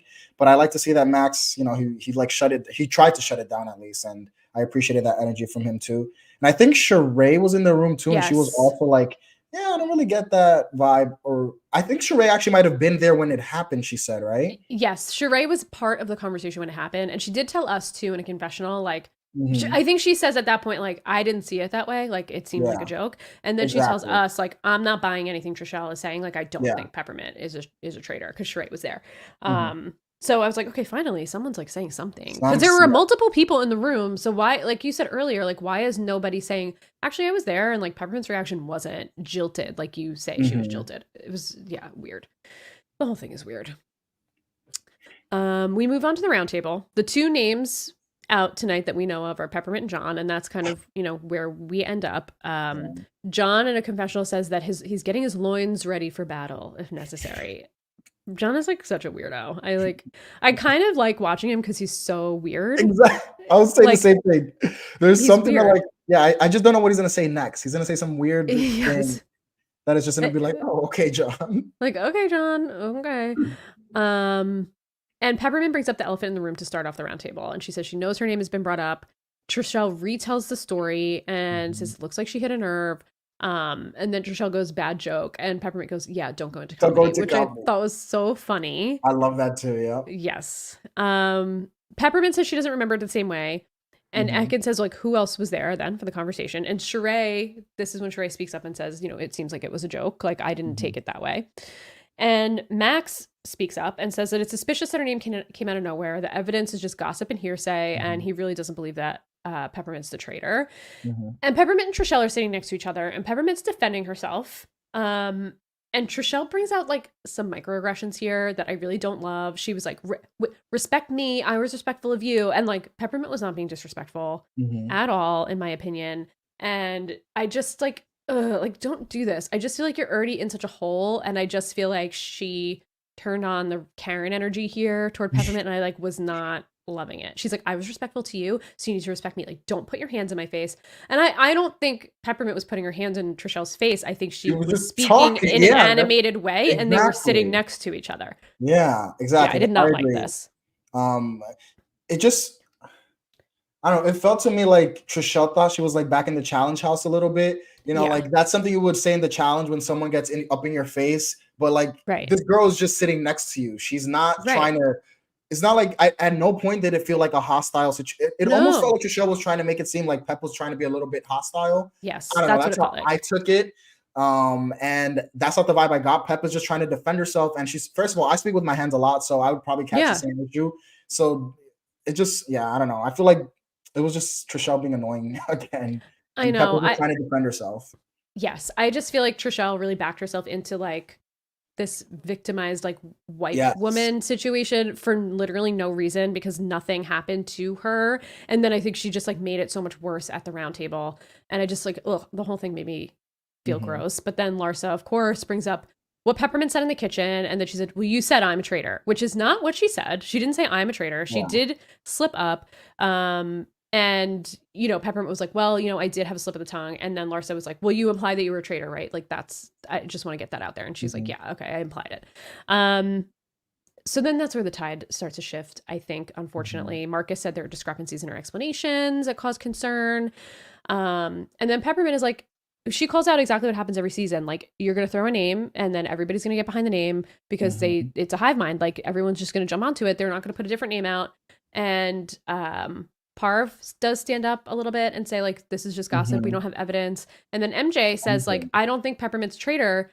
Like, there's someone else that we've all been talking about today. Like, let's talk about John. So Janelle is like, I'll bring up the breathing. She tells the story. And he's like, it was extreme intensity in the room. And I was just pleased that it was over. And he's never breathed well and had asthma as a child, but doesn't consider himself asthmatic today. Can you cure asthma? Like, does it go away? It does. There is childhood asthma. Okay, it does. Away. Okay. Yeah. Okay, see, so I'm not familiar enough to know. So Tamara goes for it. And she's like, answer the question. Like, did you say you had asthma or did you not? She's like, you're answering like a politician. Just answer my question. Just answer my question. And he is avoiding answering the question. Like, he doesn't answer the question. He was giving big politician energy. I did agree with Tamara on that. Yes. And he was like, that's just like, you're throwing out abuse by saying that he's answering like a politician. I was like, okay, relax, John. And then, he really doesn't answer the question until he says, I don't actually remember what my exact words that I used. And she's like, well, you went to your elbow to get to your ass, which is like very typical Tamara. If you watch Real Housewives, this is like very typical Tamara. And then we get the vote. And, I started keeping track of all the votes, but everybody voted for Peppermint except for MJ, who voted for John. Which is unfortunate. Like, I really thought John was going to get more votes at least, but and Max voted for John because he said there's a bit of a herd mentality going on. Like, I don't think it's Peppermint. I'm voting for John, which is really sad. So Peppermint is gone. She leaves us. She escaped the first murder, but she was the first banishment. Very sad moment for me. This episode was just terrible for me. I lost Bananas. I lost Pep. This is a rough one. I know this was a rough one. But losing Pep really hurts for me. Again, guys, I was just so excited to watch Peppermint on this show. I hope in future seasons we get more drag queens on these type of shows. And poor Pep, very unfortunate situation. Sad. Yeah. Peppermint had great parting words for us. She does the reveal. She gave a great speech about coming to the game as a huge fan. But the bigger reason is because she's putting all of her energy and her platform into advocating for the trans community. And she will continue being herself and will never stop. And she's faithful. And I'm glad that she at least got to say that and talk about, the reasons that she was there and bring attention to it, even though she was only there for a short time. And I agree with you. Cast more drag queens, get more trans representation on television. Like, we need that. So I hope they bring Peppermint back in the future. I feel like she got a raw deal. This was like really shitty of Trishelle. Yeah. Sad. Post roundtable, everyone's losing it. Yeah. And Sheree is like, I am not happy right now. And I was like, okay, Sheree. And she says, Yul came up with this whole concoction. And Trishelle's like, no, like, that's not what happened. And everyone's recapping the vote. And Marcus says they need to be mindful of who's really quiet. They're all walking around the house at this point. It says they need to be mindful of who was quiet. And MJ says it in a little bit more of a ridiculous way where she's like making a face. And she's like, anybody that's like, at the table. Yeah. And she said, the quiet motherfuckers in the room. Because Sheree was like, well, I'm quiet. And she's like, no, the people at the round table. And she's clearly talking about Dan, right? I mean, we know in the next episode that it does kind of come back to Dan. And Sheree's in the room when MJ says that, but I don't think she gives a heads up to Dan, which is interesting. At least not that we see. Yeah, no, I don't think so. Yeah. Deontay's in the separate room talking to Sandra, and this is where he really broke my heart. Yeah, me too. You could tell he's such a nice guy. Yeah. He just says, how are you feeling? And Sandra was like, I was really close to Peppermint. And Deontay said she was a beautiful person, and he contributed to making someone feel like everyone's against them. He's like, I can relate to that. I've been there before where everybody is up against you. It's really not a good feeling. And I contributed to that. And then he starts to cry. And I'm like, oh my God, this is so sad. I agree. Deontay. I gotta I have a soft spot for Deontay now. Me we too. see a similar energy from Deontay in episode 3. So yeah, Deontay seems like a very nice guy. He's there to play the game too. So I'm really liking Deontay. Yeah, he like I said, the most pleasant surprise for me so far is Deontay. In the separate room, there are a few people sitting on a couch. I think it's Marcus, Max, Dan is sitting in a chair, and Trishelle comes in, says she feels like trash, and Max is like, "I'm just going to tell you, you did that." Yeah, and I was like, "Oh, because she did. And she was like, no, he calls her out hard. And she's He like, no, does. like I said it to 2 people. And then those 2 people said it to 2 other people. And I'm like, Girl. ma'am, did you not remember your whole speech to the breakfast room this morning? Like, what are you talking about? Like, she's totally revising history here. Which she's been doing since the start. This whole issue whole with Peppermint has been her blowing something out of proportion, basically. Yes. And she goes, what she said in the kitchen had nothing to do with me. And I'm like, but it did have everything to do with you because you made up this whole story and she wouldn't have had to be defending herself that way if it weren't for you. Like, you were the catalyst to the whole thing. And Max, calls her out and then she turns on her tears and she cries. She's like, I gotta go. I'm like, what are you crying for, bitch? You're Get still the in the fuck outta game. here. You're in the game. You're fine. You wanted Peppermint out. Why are you crying? Right. Yeah. You did what you came here to do, okay? What are you crying about? Oh, God, I can't. Marcus, then she leaves, and then Marcus says to Dan, I'm not calling you out specifically, but you were really quiet at the round table. And Dan says, like, people might think I'm not talking at the round table, but like, that's just who I am. And like, sometimes it's really hard to get a word in. I'm like, I don't know if it's really hard to get a word in, Dan. Maybe it is, but Marcus says, anybody who didn't speak up was very happy about the way the conversation was going because that meant it wasn't leading to the traitors. And I'm like, very astute observation. Maybe you are the smartest person that Larsa knows because that was good and you called it out. Yeah. I was a little nervous for Dan here because Max was also there for this conversation. So it's like, uh-oh, the tides are turning on Dan. It's only episode 2. This is not great. Like, it seems like everybody's kind of thinking Dan. Everybody goes up to bed. John walks the wrong way. I had to write that down. And Kevin was like, John, bed's this way, bed's this way. Yeah. Which I don't actually think they stay there. I do think they stay at a hotel, but I don't know what like goes on upstairs. But I don't think they stay. Yeah, I did hear that somewhere, like that they stay at a hotel and they don't stay in the castle. Oh. I don't know. If anybody knows and can confirm, if anybody's in the chat or like wants to let us know later. I think that they stay in a hotel. I don't think they stay in a castle. In the castle. And then we get to the turret and we get our traitor reveal for Parv. This is where she finds out who the traitors are. Parv takes her hood off first, and then Dan and Phaedra do at the same time, and then we just get total shock and awe from Parv. And she's shook. She's totally shook. And that's the end of our episode 2. Justice for Peppermint. Justice for Peppermint. Justice for Peppermint for sure. That's my final words on this episode. I know. We'll jump right into episode 3 because I feel like this is all like one big block of story. Exactly. Because everything is bleeding into each other here in these 3 episodes. We pick right back up where we left off. Parvati's shocked. She tells him that they're totally killing it. She has no idea it's them. And Dan says again to us that his hope is that they can work together long term, but if it doesn't work out, they can shove her kind of like to the start of the line to say like, hey, look, Parv's a traitor. Which again, I don't think that this is another bad read, I think, from Dan, because Parv is not going to go quietly into that good night, Dan. Like, that's not happening. She's going to fight back. She's going to throw you under the bus. And she, I think, has much more social connections in this game now at this point than Dan. So if anything, I think Dan's going to be the first one getting thrown to the wolves here and not Parv.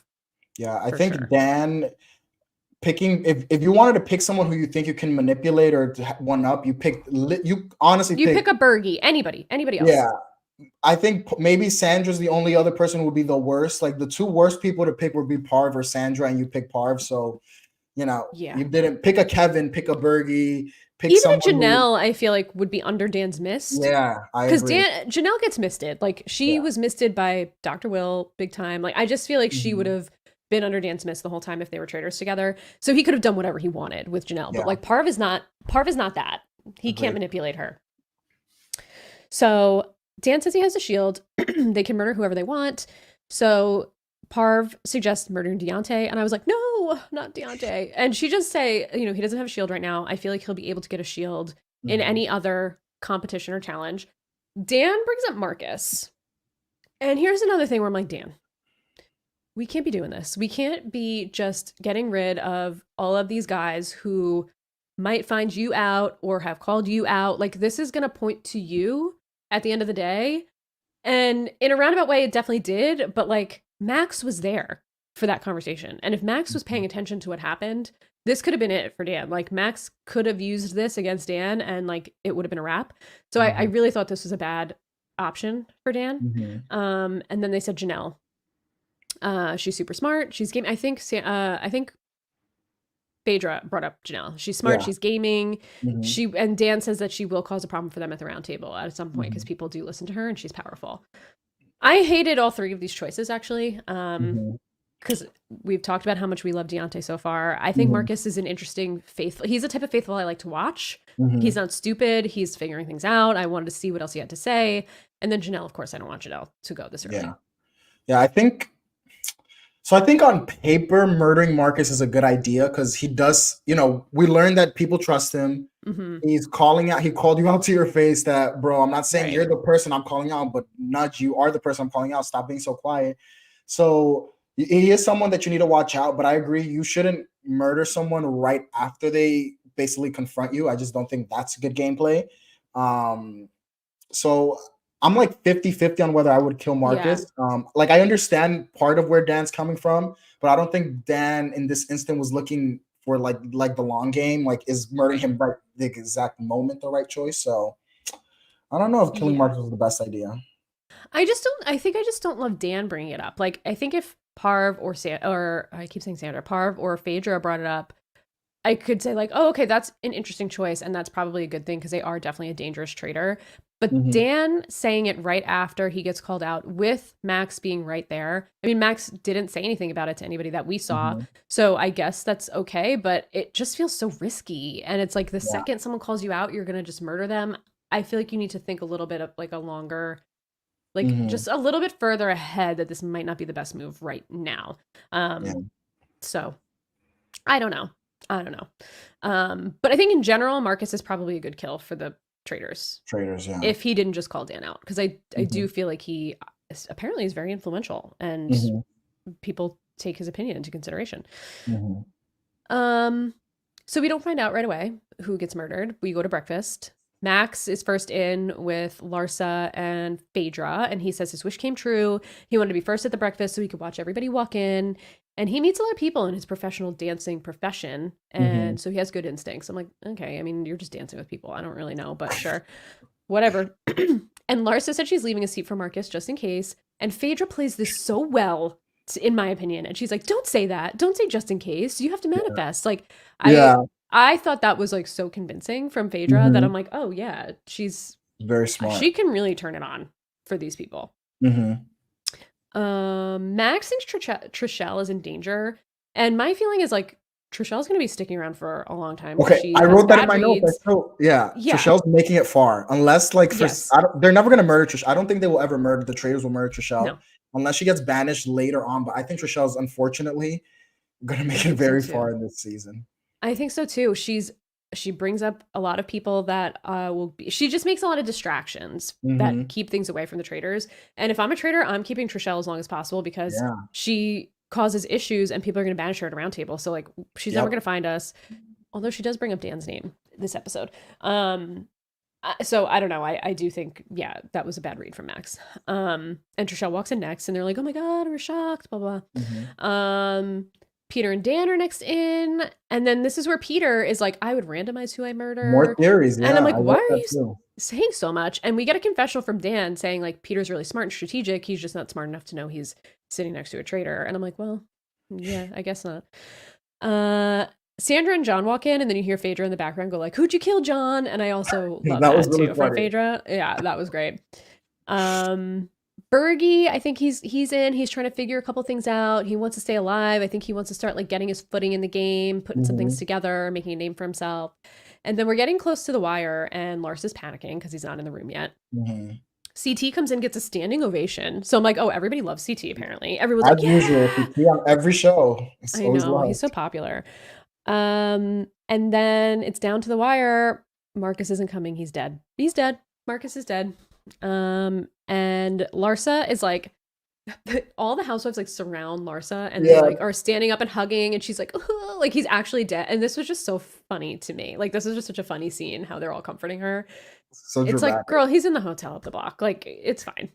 You'll see him in 4 days. Well, exactly. I was just gonna say the show's recorded in like a week or like less than 2 weeks. You'll be okay. Yeah, you'll be good. Don't worry about it. Maybe he'll throw you a party when you come. Yeah, he could throw you a welcome back party in 5 days. Yes, he can return the favor. And Marcus, actually, I did right here that, and I said it a little earlier, like when we get the reveal, he was like, oh, I think, probably because I'm a threat and, Mhm. I had my girlfriend in the game. And his personality is much better here than it is on Housewives. So I think I have Mm. a newfound respect for Marcus that I kind of just thought he was like drama and gossip bait because he's dating Yeah. his dad's teammate's ex-wife, which is still wild to me. But, um, you know, uh, Phaedra does say to us, and this is one of my favorite moments, Phaedra moments, is that in a confessional, she says, I'm the most unlikely suspect, and I actually care a lot about these people, but they must die. Yeah. And I was like, she's just good. She's good. You see, She's like, good. I'm glad you brought that up because this is something after 3 episodes, like, I'm just, we talk about, for example, how camp that like Alan is, but I feel like Phaedra's also giving me camp. Like, she's She really is. into this, like, I'm the murderer, killer, but she's Yeah. doing it in like I don't know, it's just a much more appealing way to me than like someone like Alan's camp. And I'm Yes. really enjoying Phaedra. She's really gotten herself into that role of a traitor and like Yeah. killing and blah blah blah. And she's doing it just really well. So again, Phaedra's doing a great job for me. Yeah, same. I love that you're right. She's being campy about it. She's playing the role of a traitor. She's like Yeah. having fun with the game. She's doing a good job. She feels like she's not afraid to like cut anybody. She's saying the right things of like, I care about these people and I know them, but like they must Mhm. die. Like she's cutthroat in the best way, but she's also really personal with them. Like she's just doing such a Yeah. good job socially with these people. Mhm. That you're right. Like it's about the game. Her camp is about the game, and Alan's camp is like about Alan. And that's why I'm like, okay, I don't care about Alan. I care about the game. Yes. So Larsa's upset, obviously, but she Mhm. turns her sadness into immediate need for revenge and motivation to catch a traitor. And this was a big mistake, I think, for Dan, because I don't think, and I wouldn't have estimated Larsa either. Like I would have underestimated Larsa. I Yeah. did during the draft. Like from what I know of her, she's not the smartest housewife. But maybe it's an act that she puts on. I don't know. And she's out for blood now. She's like, I'm catching the traitor. I'm getting revenge. I'm catching the person who did this. Mhm. She gives a toast for Marcus. He's not actually dead. Like, let's all relax. Alan gives her his photo. And he tells them the mission's taking place at night so they can relax and enjoy the castle Mhm. grounds. Which this is my favorite part of the show is like when they're just hanging out at the castle and interacting with each Agreed. other. So I'm glad we got more of that Mhm. earlier. Um, Larsa continues to be determined before the mission. She's talking to Tamara in the kitchen and she's like, we have to watch our backs all the time. Like we have to do this on our shows. Like we get backstabbed always. And Tamara's like, yeah, we have to put our housewives skills together. And I just thought this was funny. Like, what are you guys, like the Avengers or something? The Bravo Avengers? This is so silly. Literally. It was very funny. And Trishelle is outside talking to Bergie, and she's like, "Oh yeah, Marcus. Like I talked to him a lot." And Bergie's like, "I didn't really talk to Marcus at all." And she's like, "I think the traitor had to be someone who was talking to Marcus a lot too, to know that he was putting things together." And then she Mhm. brings up Dan's name, and I was like, "Okay, this is Yeah. not great for Dan. He's quiet. He's not sharing information with anyone." And Parvati's there for this part of the conversation, but she doesn't Mhm. want to defend him out loud, which we see a lot when the traitors have heat on them. The other traders are in the room. They don't want to speak Yeah. up because then it looks like they're defending them too hard or it puts them in the line of fire. So she just kind of stays quiet, but she Mhm. wants to continue to work with Dan. She doesn't want Dan to go. That's what she tells us. Mhm. Deontay is in the kitchen and he's trying to with CT, I think. I don't remember if it's CT, but I think so. And he's trying to ask Max his opinion, but Max is acting weird. He's just like, I don't know. Like, oh, it's weird. Yeah, I don't Yeah. know. And he's dancing around the whole thing. And Deontay's like, his behavior changed. Like he's acting weird. He was there. I think it's weird because he was there for the conversation with Dan and Marcus and he doesn't bring it up.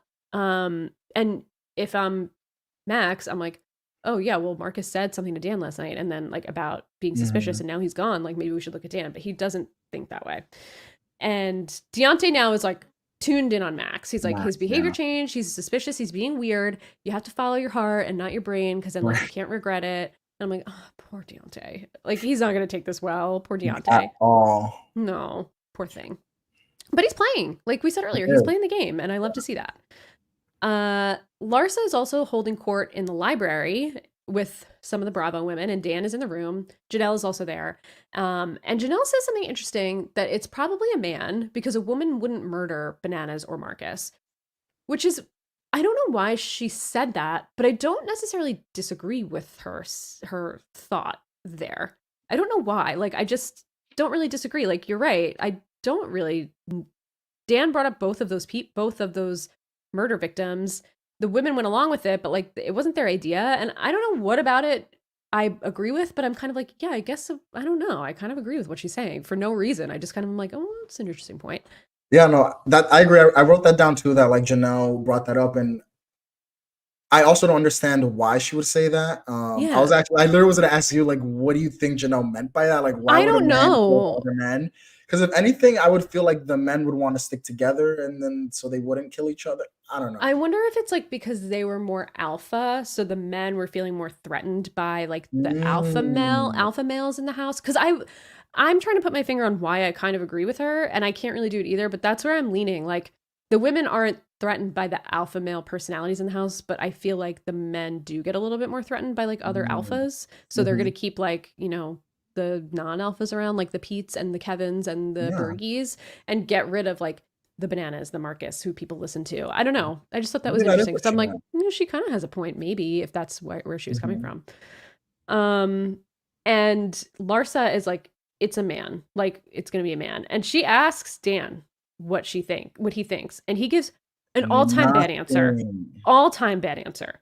Well, I don't really go on vibes. I like to just see if there was something that ties the murders together, but like, there's really not. So I don't know. I'm like, Dan, how are you not thinking if someone questions you what you're going to say? Like, that should be the first thing when you're murdering someone, thinking about how you're going to explain that it had nothing to do with you, or like why you think it might have happened.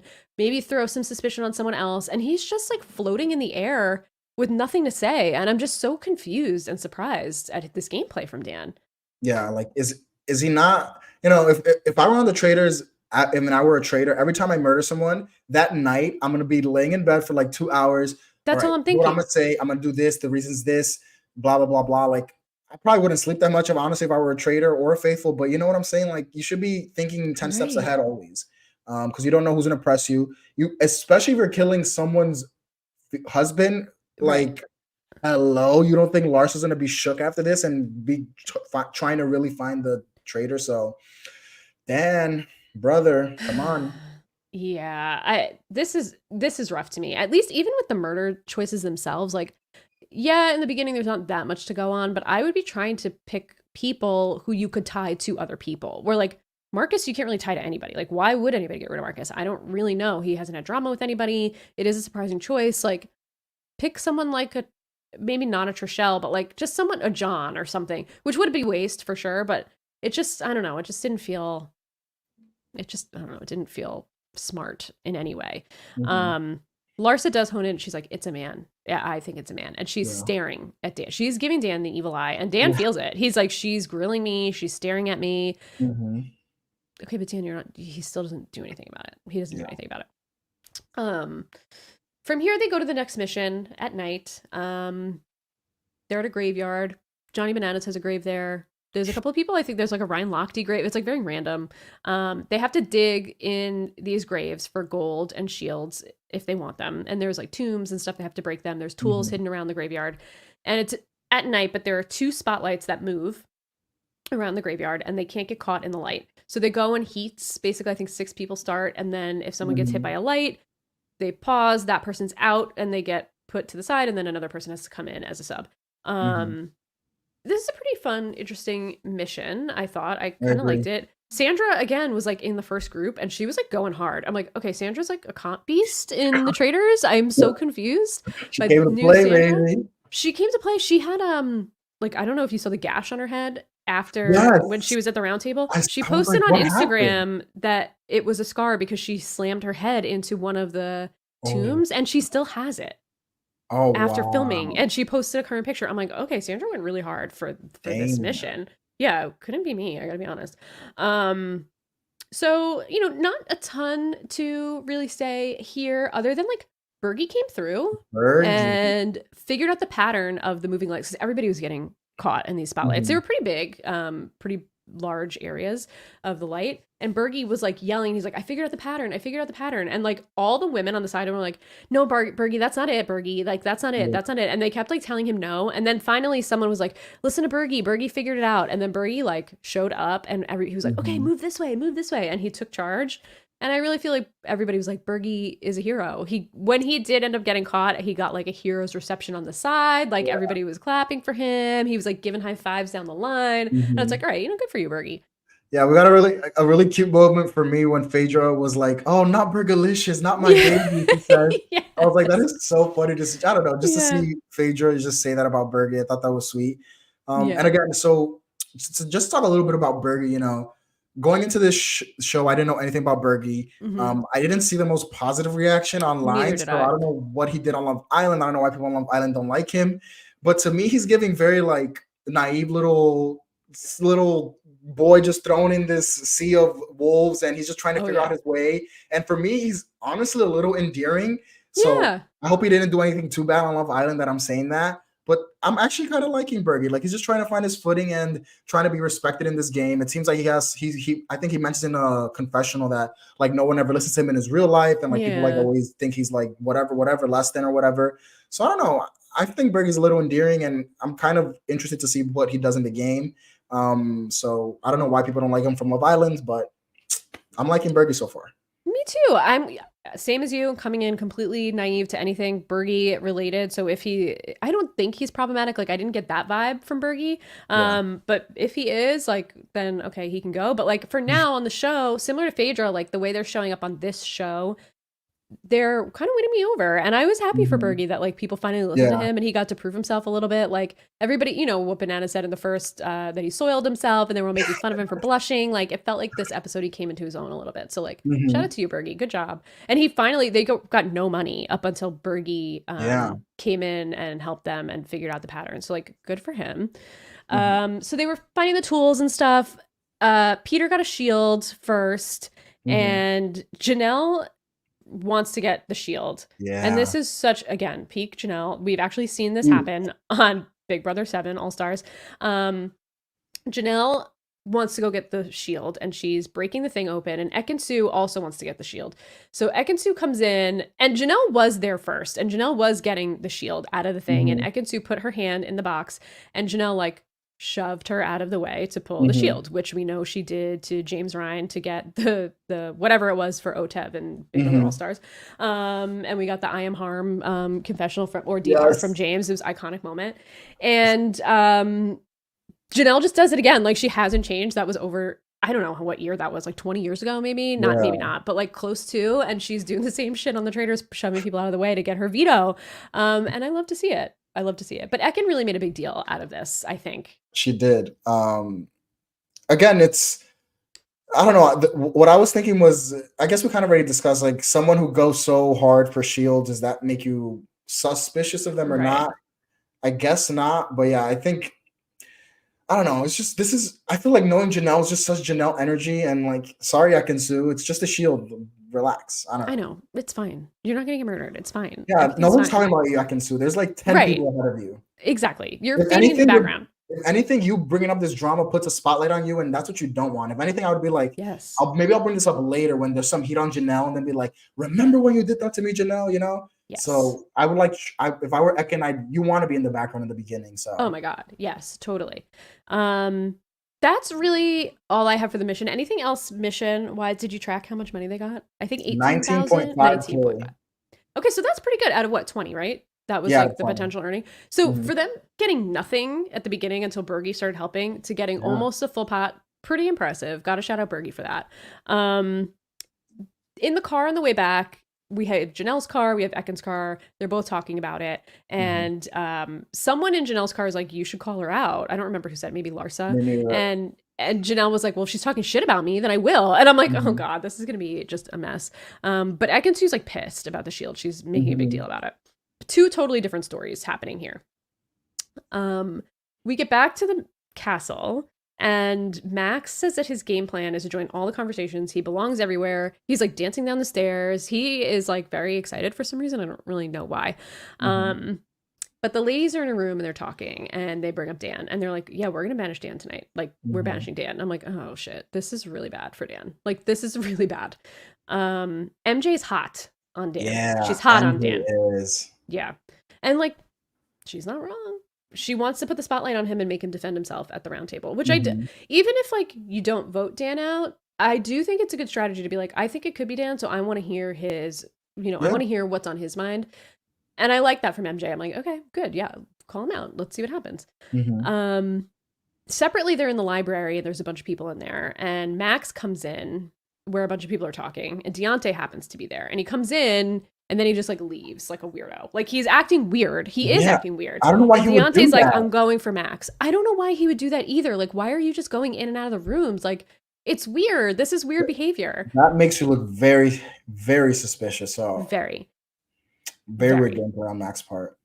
Yeah, which I don't really get it. I don't know what he's thinking here. And I was disappointed because I liked Max in the episode prior because he was not afraid to call it out. Yeah, me too. And I'm like, he's digging himself a hole here. Yeah, I was excited to see him play. But then now his gameplay is just a mess this episode. Yeah, I don't know what he's doing.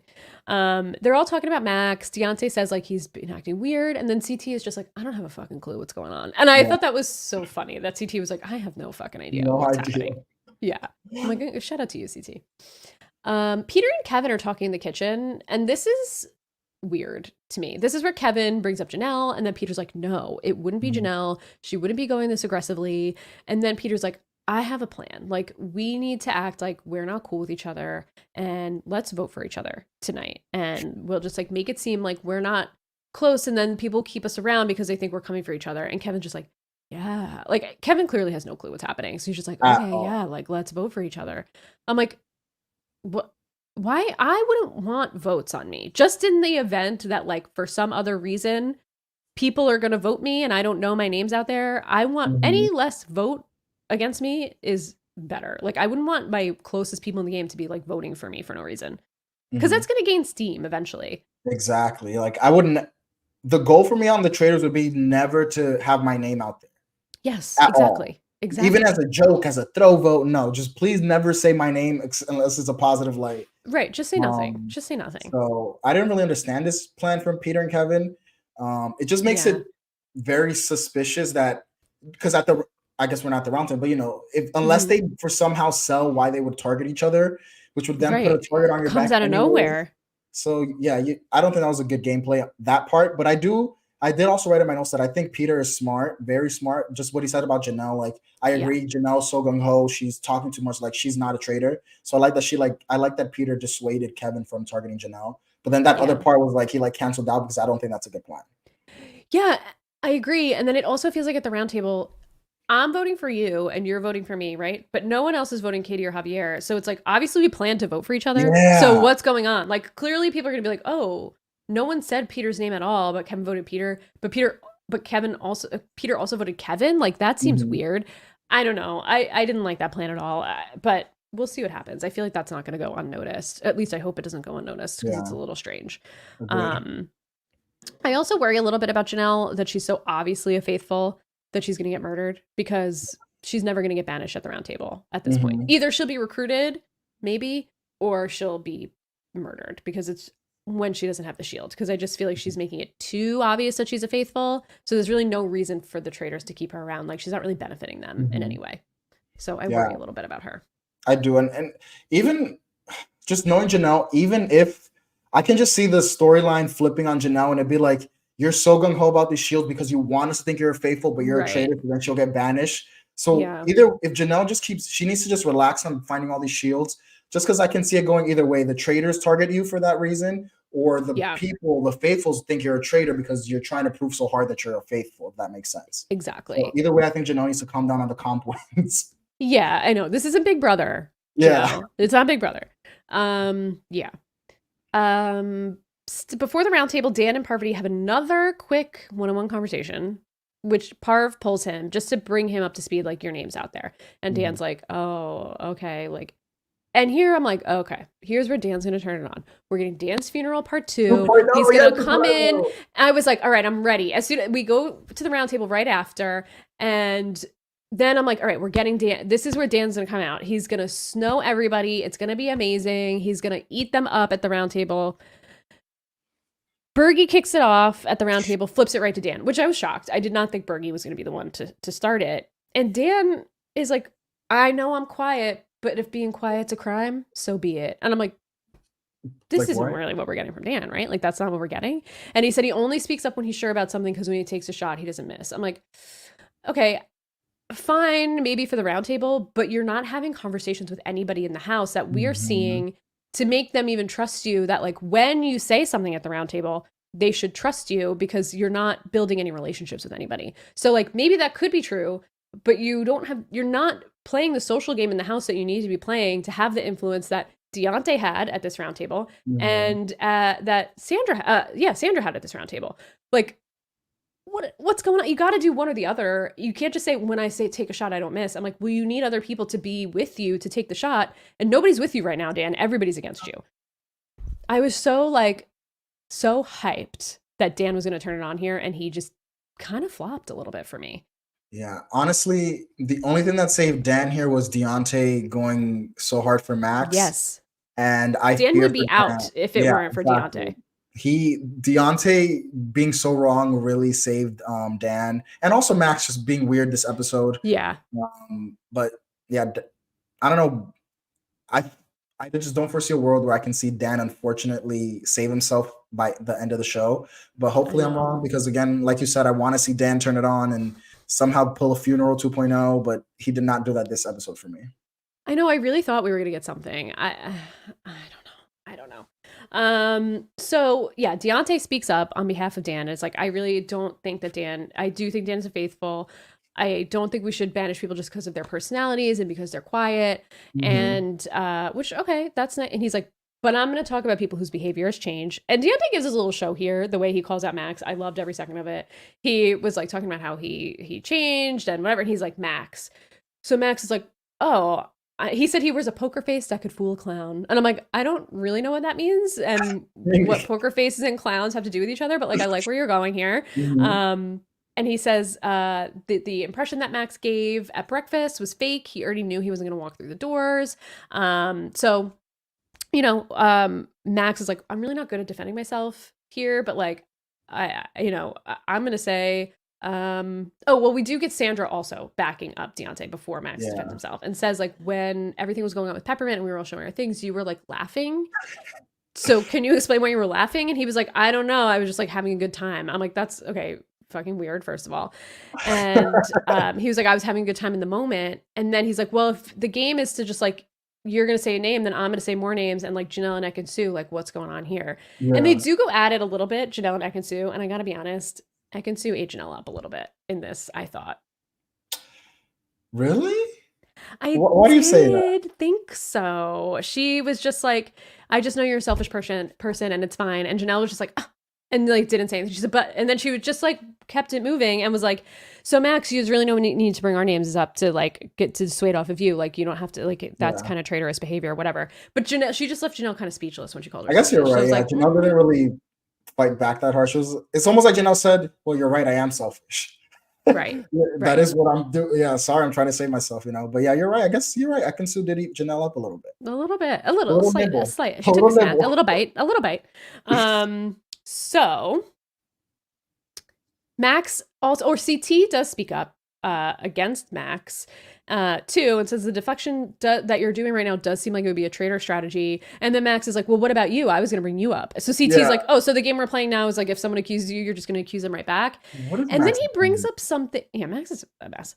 He brings up something here that we didn't see, I think. That he says, well, I thought you banished bananas or murdered bananas because you said something. I don't know. He like said something about bananas and saying that he was glad bananas was gone and that Max took it to everybody and made it seem like he murdered someone that he's known for 20 years. And I was like, okay, I don't think we saw this because, and I rewatched the episodes again today to take notes and we definitely didn't see whatever it was that they were talking about. But CT gave me those vibes of what we talked about in the draft when he was calling out Terrell Owens. And I was like, oh, CT's coming out at this table. And I love it. I love to see it. Yeah, Max buried himself here. But the thing is, Max did have something to say here that he could have said. Brought up the Marcus thing and he would have ate Dan up. Imagine, Katie, just imagine we live in a timeline where Max outplayed Dan. I would have been gagged. That would have been mind-blowing. I know. It would have been so wild to me if that happened. And this is the perfect thing of like, actually, I was sitting at the couch when Marcus called out Dan for being too quiet and then got murdered. So you're probably right. It is Dan. But instead he like got too distracted by this Parv thing. I'm not this Parv thing, this Janelle and Ek and Sue thing. I don't know. This whole thing was messy. But MJ or Larsa says she doesn't feel like they're going in the right direction. She brings it back to Dan. He's too calm. Your demeanor is uneasy to me. Everybody else is nervous. You're too calm. You could be a killer. And Dan just says, like, I could do a better job. Like, that's just my personality, but like I could do a better job of talking to you. And never in my wildest dreams did I think the Bravo girls would have their feet on Dan's neck like this in episode 3 of this show.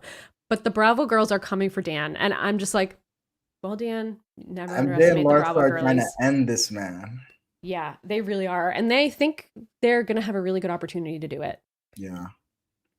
Yeah, I'm worried for Dan. I'm very nervous for Dan.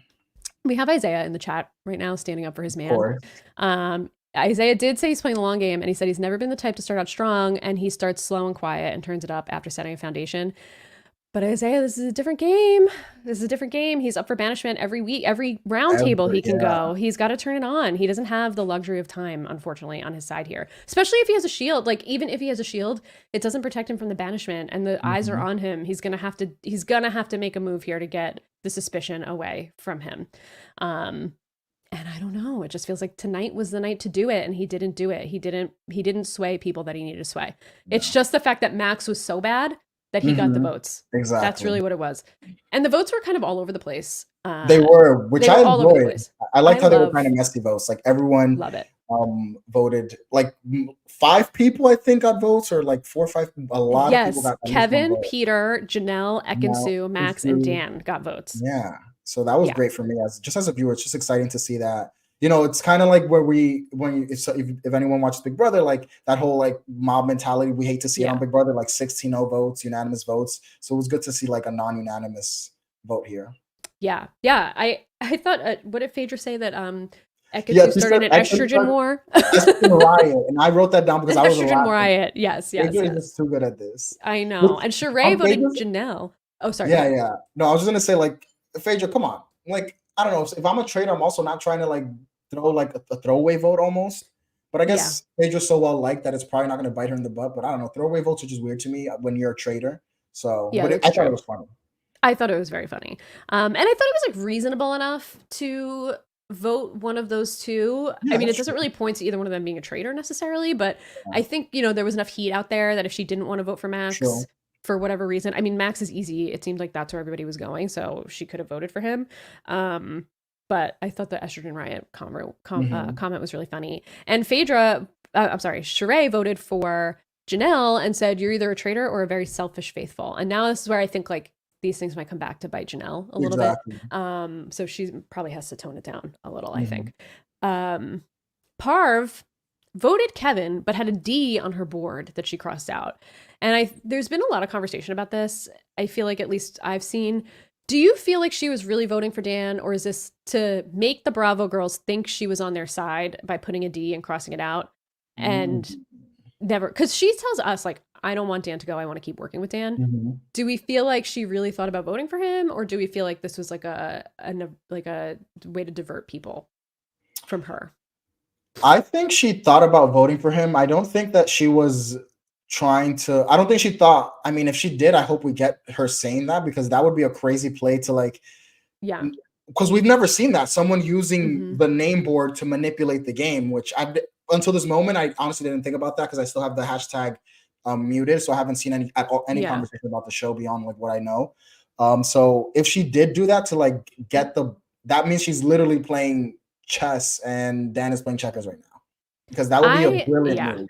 I immediately thought when I saw it that she did it as a diversion to say like, oh, I'm going to pretend like I'm voting for him to make it seem like I'm with these girls and that they almost swayed me. But then I also, I just decided to vote Kevin just because he is an actor, which the Kevin votes are weird. Like, I think that's a weird choice. Like, she could have voted for Janelle or Ekin and gotten away with it. And I don't think people are going to question her about it, because she did say like he's an actor. There must have been conversation about Kevin that we didn't see, maybe, that made her feel like voting for him was a good choice. But I don't know.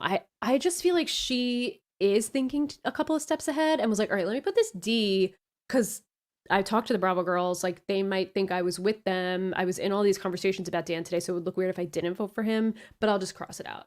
I'm projecting on her what I hope was the truth, because I don't think she would have turned on him so quickly because the votes didn't seem like they were there. It was very clearly Max that was going. I don't know. We'll see. It's my assumption, but I hope we do hear from her at least a little bit about some of it. Max goes. Bye, Max. He just says, like, I'm not gonna make a speech, like, bye, I'm a faithful. And he like skips out of the room. And Deontay feels horrible. He just feels horrible. And just like poor Deontay. Like he literally wants to quit the show, y'all. He wants to quit the show. He's boohoo crying. Oh, poor guy. Yeah.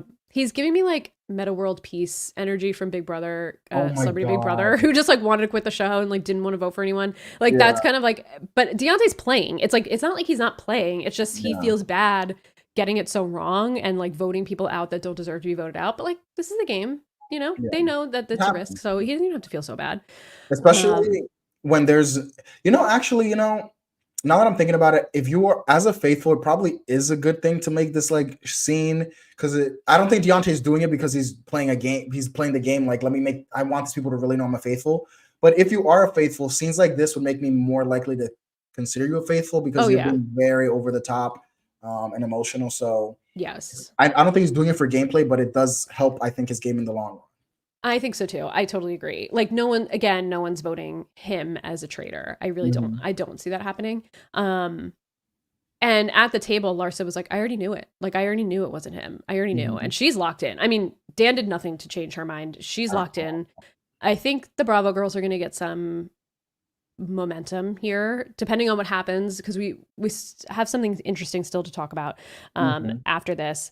But after the banishment, there are folks in the room. Oh, MJ does say, like, Deontay and Sandra, you guys are so influential. This is still at the table. And she's like, but both Peppermint and Max were faithful. And, like, you guys really have to be, it's a great characteristic that you have to be so, so influential. But, like, we just really have to be careful of, like, who we're calling out, which I thought was a good comment from MJ. It's like, you guys are doing great and you got us all swayed, but like we just have to be careful and make sure that we're right, because if they were swaying people towards Dan would be gone, you know what I mean? In the other room, Deontay's upset. He's like laying on the couch, just his head, he's like staring at the ceiling, and everybody else is like on the couch and they're trying to talk to him. He's just like not responding, and they're like, Deontay, like, what do you think? And he's just like, I can't do it. Like, I can't take, my heart can't take this. Like, I just can't keep doing this. I can't do it anymore. This is so hard. And then Phaedra comes over. She comforts him. She's wiping his tears away. And she's like, no, this game is so hard. And I'm just like, Phaedra's cold as ice, man. She knows that she is doing this and she's getting away with it. And Deontay's voting out his friends and swaying people to get his friends out instead of getting her out. And she's wiping his tears away and just saying, I know, sweetie, it's a game. Don't, it's okay. Whew. She's good, man. She's good. She's doing a really good job. She is doing a really good job. Yeah, she's crushing it. Then we get a twist, another twist. To end the episode. Yes, Murder in Plain Sight. This is very fun. I love this. And you say you wanted it back. You got it, Katie. I wanted it back. In the UK season 1, the twist was that they had to like kiss someone goodnight on the cheek. And then whoever one of the traitors kissed goodnight on the cheek was the one that like left the house. This is a little different. It's they get a note in their little confessional room and they have to read it aloud, and they have to go in the library and find this series of 3 Shakespeare books. It's all one book, and inside is a hidden poison chalice, and they have to retrieve the books from the library, take the poison chalice out of the books, and serve someone a drink or at least get someone to take a drink out of the poison chalice. And the first faithful to put their lips on the chalice is the one who is murdered. And they don't know, it's a slow acting poison, so they don't know when it's going to take effect. I love this. Yeah, I think this is a great twist. It's very exciting to watch. Like, I was on the edge of my seat these last like 5-10 minutes. I was like, oh my God, how are they going to do this? How is Parv going to do this? Like, it was very exciting to watch. I'm glad you discussed the UK one, because I think this one's a lot more challenging. Because way more challenging. Someone good night, as opposed to like, if I already have my cup, why would I take your cup? So right. way more challenging to hand this kind of Yeah. ugly cup to someone that's like, Mhm. there are nice crystal cups and glass and Yeah. different colors. And then there's this like ugly rusted chalice that you have to give to somebody, have them take a drink. It does seem very challenging. Even getting the Mhm. book seemed challenging. Yeah. So, Dan and Parv do find each other in a room. They're very good at getting alone in a room, apparently. And Phaedra doesn't come in. She's just like, I'm going to leave it up to them. Like, I'm not, which I like, honestly. You're not going to get caught. Yeah. No blood on your hands. No one's going to find you out. Let them do the dirty work. I think that's a good move from Phaedra. Mhm. They have a conversation, and Dan is like, we can't keep letting the dudes go. Like, they're dropping like flies, because all men have been, well, except for Peppermint. It's been Bananas, it's been Max, it's been Marcus. So he's like, we have Mhm. to get a woman.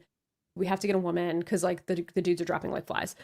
So she's like, want to do MJ? And he's like, well, she just voted for me. Like, we can't really, she's putting heat on me. And she's like, let's get her. Parv's like, so get her, let's go get her. And I'm like, ooh, I don't know. This is a really bad idea for Dan, but like, I kind of want to see it. And Parv is going to, he's like, you have to do it. So Parv's responsible. She's going to take it and give it to someone. So they also talked about getting out Sheree, and they're like, Phaedra's going to be pissed. And Dan was like, it's fine. Like, we'll make up a reason as to why we voted her out. We'll just say like, she's onto us or something. And Parv doesn't seem like she wants to get out Sheree here. Mhm. She seems like she wants to go for maybe a bigger fish. So she's like, okay, help me get the chalice. If I'm Dan, I'm going to be like, listen, you do it. There's too much heat on me right now. I should be with the group. I should be talking. They called me out for being too quiet. Because he was in the room with some of the Bravo girls, and then he left to go get the book. And Mhm. I almost would have liked to have seen him just be like, you need to just do it. Like, no one's going to suspect you. Just go in, get it. I don't think any heat came on Dan. I guess we'll see. But he was in that library for a long time trying to find the book, and he was like Mhm. looking pretty suspicious. He was alone in there. There Yeah. were people walking back and forth and like talking about the library. They were like CT, and someone else was like, yeah, we got to do that book club every day. We're Mhm. going to go in there. And I'm like, oh my God, this is like really stressful. Really stressful. Very. Dan's just like hanging out in there looking for the book. And I'm like, oh my God, get out. Like, get out of there. Yeah. She comes in, she immediately grabs it, takes it out. And I'm like, see, Parv is a killer. She is a stone cold killer. She says, like, I have no adrenaline running through my body. Like, I know what I have to do. I know my mission. I'm not like nervous. She's good at this. She Her said and she's the Black Phaedra, Widow. icons. She is the Black Widow. She turned it on. And she got the chalice, and then she's going in. She's trying to figure out who she's going to give it to. Phaedra is sitting in the room next to Sheree, and she's trying to like inch it over to Sheree, and Phaedra's just like, not on my watch. She like sees her, and she's like, I'm not letting you murder Sheree. And I think Phaedra really then is like, I can't get away with this. Like, I don't know if Phaedra would have like taken the cup or something, but like Phaedra definitely, I think, would have stepped in and not let that happen. Yeah, I think that part also just really, Parv doesn't have any adrenaline, but I had adrenaline. I was, oh my God, me too. This is so exciting. Seeing Phaedra just be like, Phaedra just giving Parv the eye. I was just on the edge of my seat, like, oh my God, is she gonna do it? How is Phaedra gonna stop Parv from doing this? This was super exciting to watch. I know. I kind of wish we actually got to see Phaedra step in and stop her, but I was glad that Parv took the hint and was like, okay, I can't. Like this, I know I'm not gonna be able to get away with it in here. I'm gonna go to the other room. Goes to the other room, and she sees a bunch of people in the room. MJ's there. Who else is in there? Yeah, Trishelle is in there. Janelle, I think, is in there. Dan's there. There's like a bunch of people in the kitchen. And she's trying to figure out how to get MJ to take the cup. But she's like, MJ's not going to drink out of this dirty, rusty cup. Yeah. Like, she's just not going to do it. And then she's like, and then I locked eyes on my target. And then I went for it. And she walks around the room, and the episode ends. So we don't see who she actually is going to kill with this. And I'm dying to know. Who do you think it is? I think it's a man, which is an absurd for man. Yeah. I think it might be a man too. I don't remember which men were in the room, but I think it might be like a Kevin or a Peter. Or well, no, I don't think it's Peter, because we do see in the preview that Phaedra's like, I don't have to kiss your ass for a rose. So he's obviously with us for a little longer.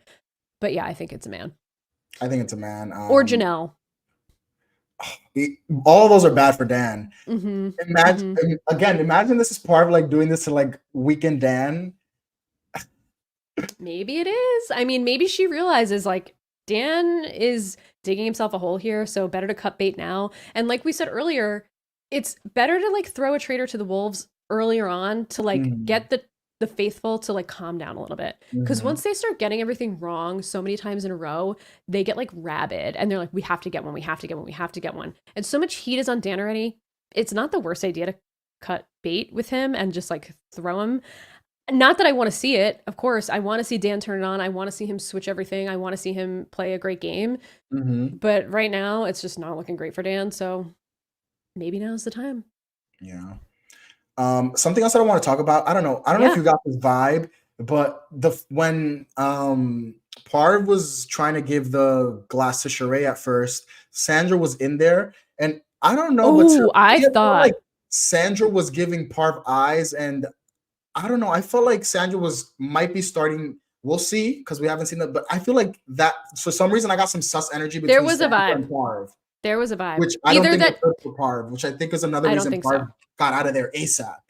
Yes, I think you're right. I was reading it either as like Parv was thinking about giving it to Sandra but didn't, or that Sandra was just like watching Parv too closely. There was something going on there between the two of them. You're totally right. I could it seemed like Sandra's gaze was like definitely stuck on Parv. Like because Sandra did say she was going to watch Parv like a hawk. So I do think she's literally watching Parv like a hawk, all her moves. So, and it is a little weird to have this like one cup that looks different from every other cup and then like hand someone a drink. Like no one else is handing anybody drinks that we see. So it's like if Sandra does see her and then Sheree ends up dead, she could be like, Parv gave her a cup. Like Sandra will see Sandra will pick up on that. Yes, Sandra will pick it up. Honestly, for Parv's game, it's probably better that she didn't kill Sheree. Yes, I totally agree. Juicy J in the chat says, do you think Sheree knows Phaedra is a traitor? If not, Sheree may be a good person for Phaedra to take to the end, a la Sari with Andy and Quentin. I don't think Sheree has any clue that Phaedra is a traitor. And I agree. I think Phaedra should keep her allies around. All the housewives, I think she should keep them around, because I really don't think that they're going to suspect each other. I don't know. I just get a vibe that like they're in it together. They could get rid of one or two, but like she probably would want to keep Larsa. She'll probably want to keep Sheree. Those are good people, I think, to have at the end. I think she can really convince them that she is a faithful. Yeah, I fully agree. I don't think Sheree knows. And I think that is what Phaedra's going to do. She's going to keep the housewives as long as she can. I guess it'll depend on who the traitors turn out to be. You know, like if Dan does get banished, like we'll see what happens. But I do foresee Phaedra trying to keep the housewives around as long as possible. I think so too. And I think Parv and Phaedra, if they stick together, can be a really deadly duo. Like I think they're both playing such great games right now that they really can convince anybody of almost anything. And what I don't want to see is them turn against each other, because I think they can play together really well if they keep it up. Plus they're like not really connected in the house. Like it just feels like this is a good pair if it does get voted out. We'll see. But yeah. All right, well, we've covered 3 episodes. We're 2.5 almost hours in. Any final thoughts on these 3 episodes? Anything we didn't cover? I don't know. I really enjoyed these 3 episodes. Me too. Justice for Pep. I'm gonna say it again. Yeah. And I'm very excited to see what Dan does. He's the player I'm watching right now to see how he plays his game, see if he can maneuver out of this. I don't see it for him anymore, unfortunately, which makes me very sad to say, as like he's the person who I was most excited to watch play. But I don't think he's been playing that great of a game so far. So we'll see. So I'm excited to see where the season goes. I agree. I really am hoping that Dan is able to turn it around here. I don't know if too much damage has been done already, but I really just hope that he's able to figure something out and the gears get turning, because I want to see him show up after so long, a decade later, and like kill it. That's no pun intended, but like that's what everybody's so excited to see him, myself included, and I want to see him play a really hard game. And it just feels like something's not clicking right now. So turn it on, Dan. You could do it. We know you can. We've seen you do it before. I'm loving these 3 episodes too. I feel like this is already blowing season 1 out of the water. Season 1 was like fun drama, but like the gameplay and the just like, I don't know. It's just it's giving me more strategy this season than we got last season. So I'm excited. Agreed. All right. Well, Javier, tell everybody where they can find you in the meantime before we chat again next week. Yes. So everyone, you can find me at _thestarboy on Twitter. I've been tweeting all more Traitors thoughts there if you want to hear more about that and all of my other favorite shows. And you catch me here weekly while we discuss the Traitors. What about you, Kate? Where can they find you? You can find me on Twitter at RealSlimKatie. You can find me on Twitch at twitch.tv/RealSlimKatie with an underscore. Should hopefully have some fun stuff coming up there soon. And you can find me here every Monday with Javier. We're going to have some great guests too coming up throughout the season. We just didn't want to, we already knew this was going to be a long one. So we figured we'd kick it off with just the two of us, chat through the three. And now that we're ending up with one episode each week, we'll bring some more fun guests to get their thoughts and break down some of this fun gameplay. So to keep up with us and find out when we'll be live, check us out on Twitter. We're at silent_podcasts. You can find us there. You can keep up with everything we're doing. You can watch us live on YouTube and Twitch for mostly everything. If you just search Silent Podcasts there, we do stream most of our content live. And you can also check us out if you are on YouTube or Twitch right now and you want to hear us on your audio platforms. You can check us out anywhere you listen to podcasts. Just search Silent Podcasts. Subscribe, like, comment, leave us a review if it's 5 stars. It really helps us out in the algorithm. So yeah, until next time, we are Sign the Traitors, and we will see you again next Monday. Bye, everybody. Bye, everyone.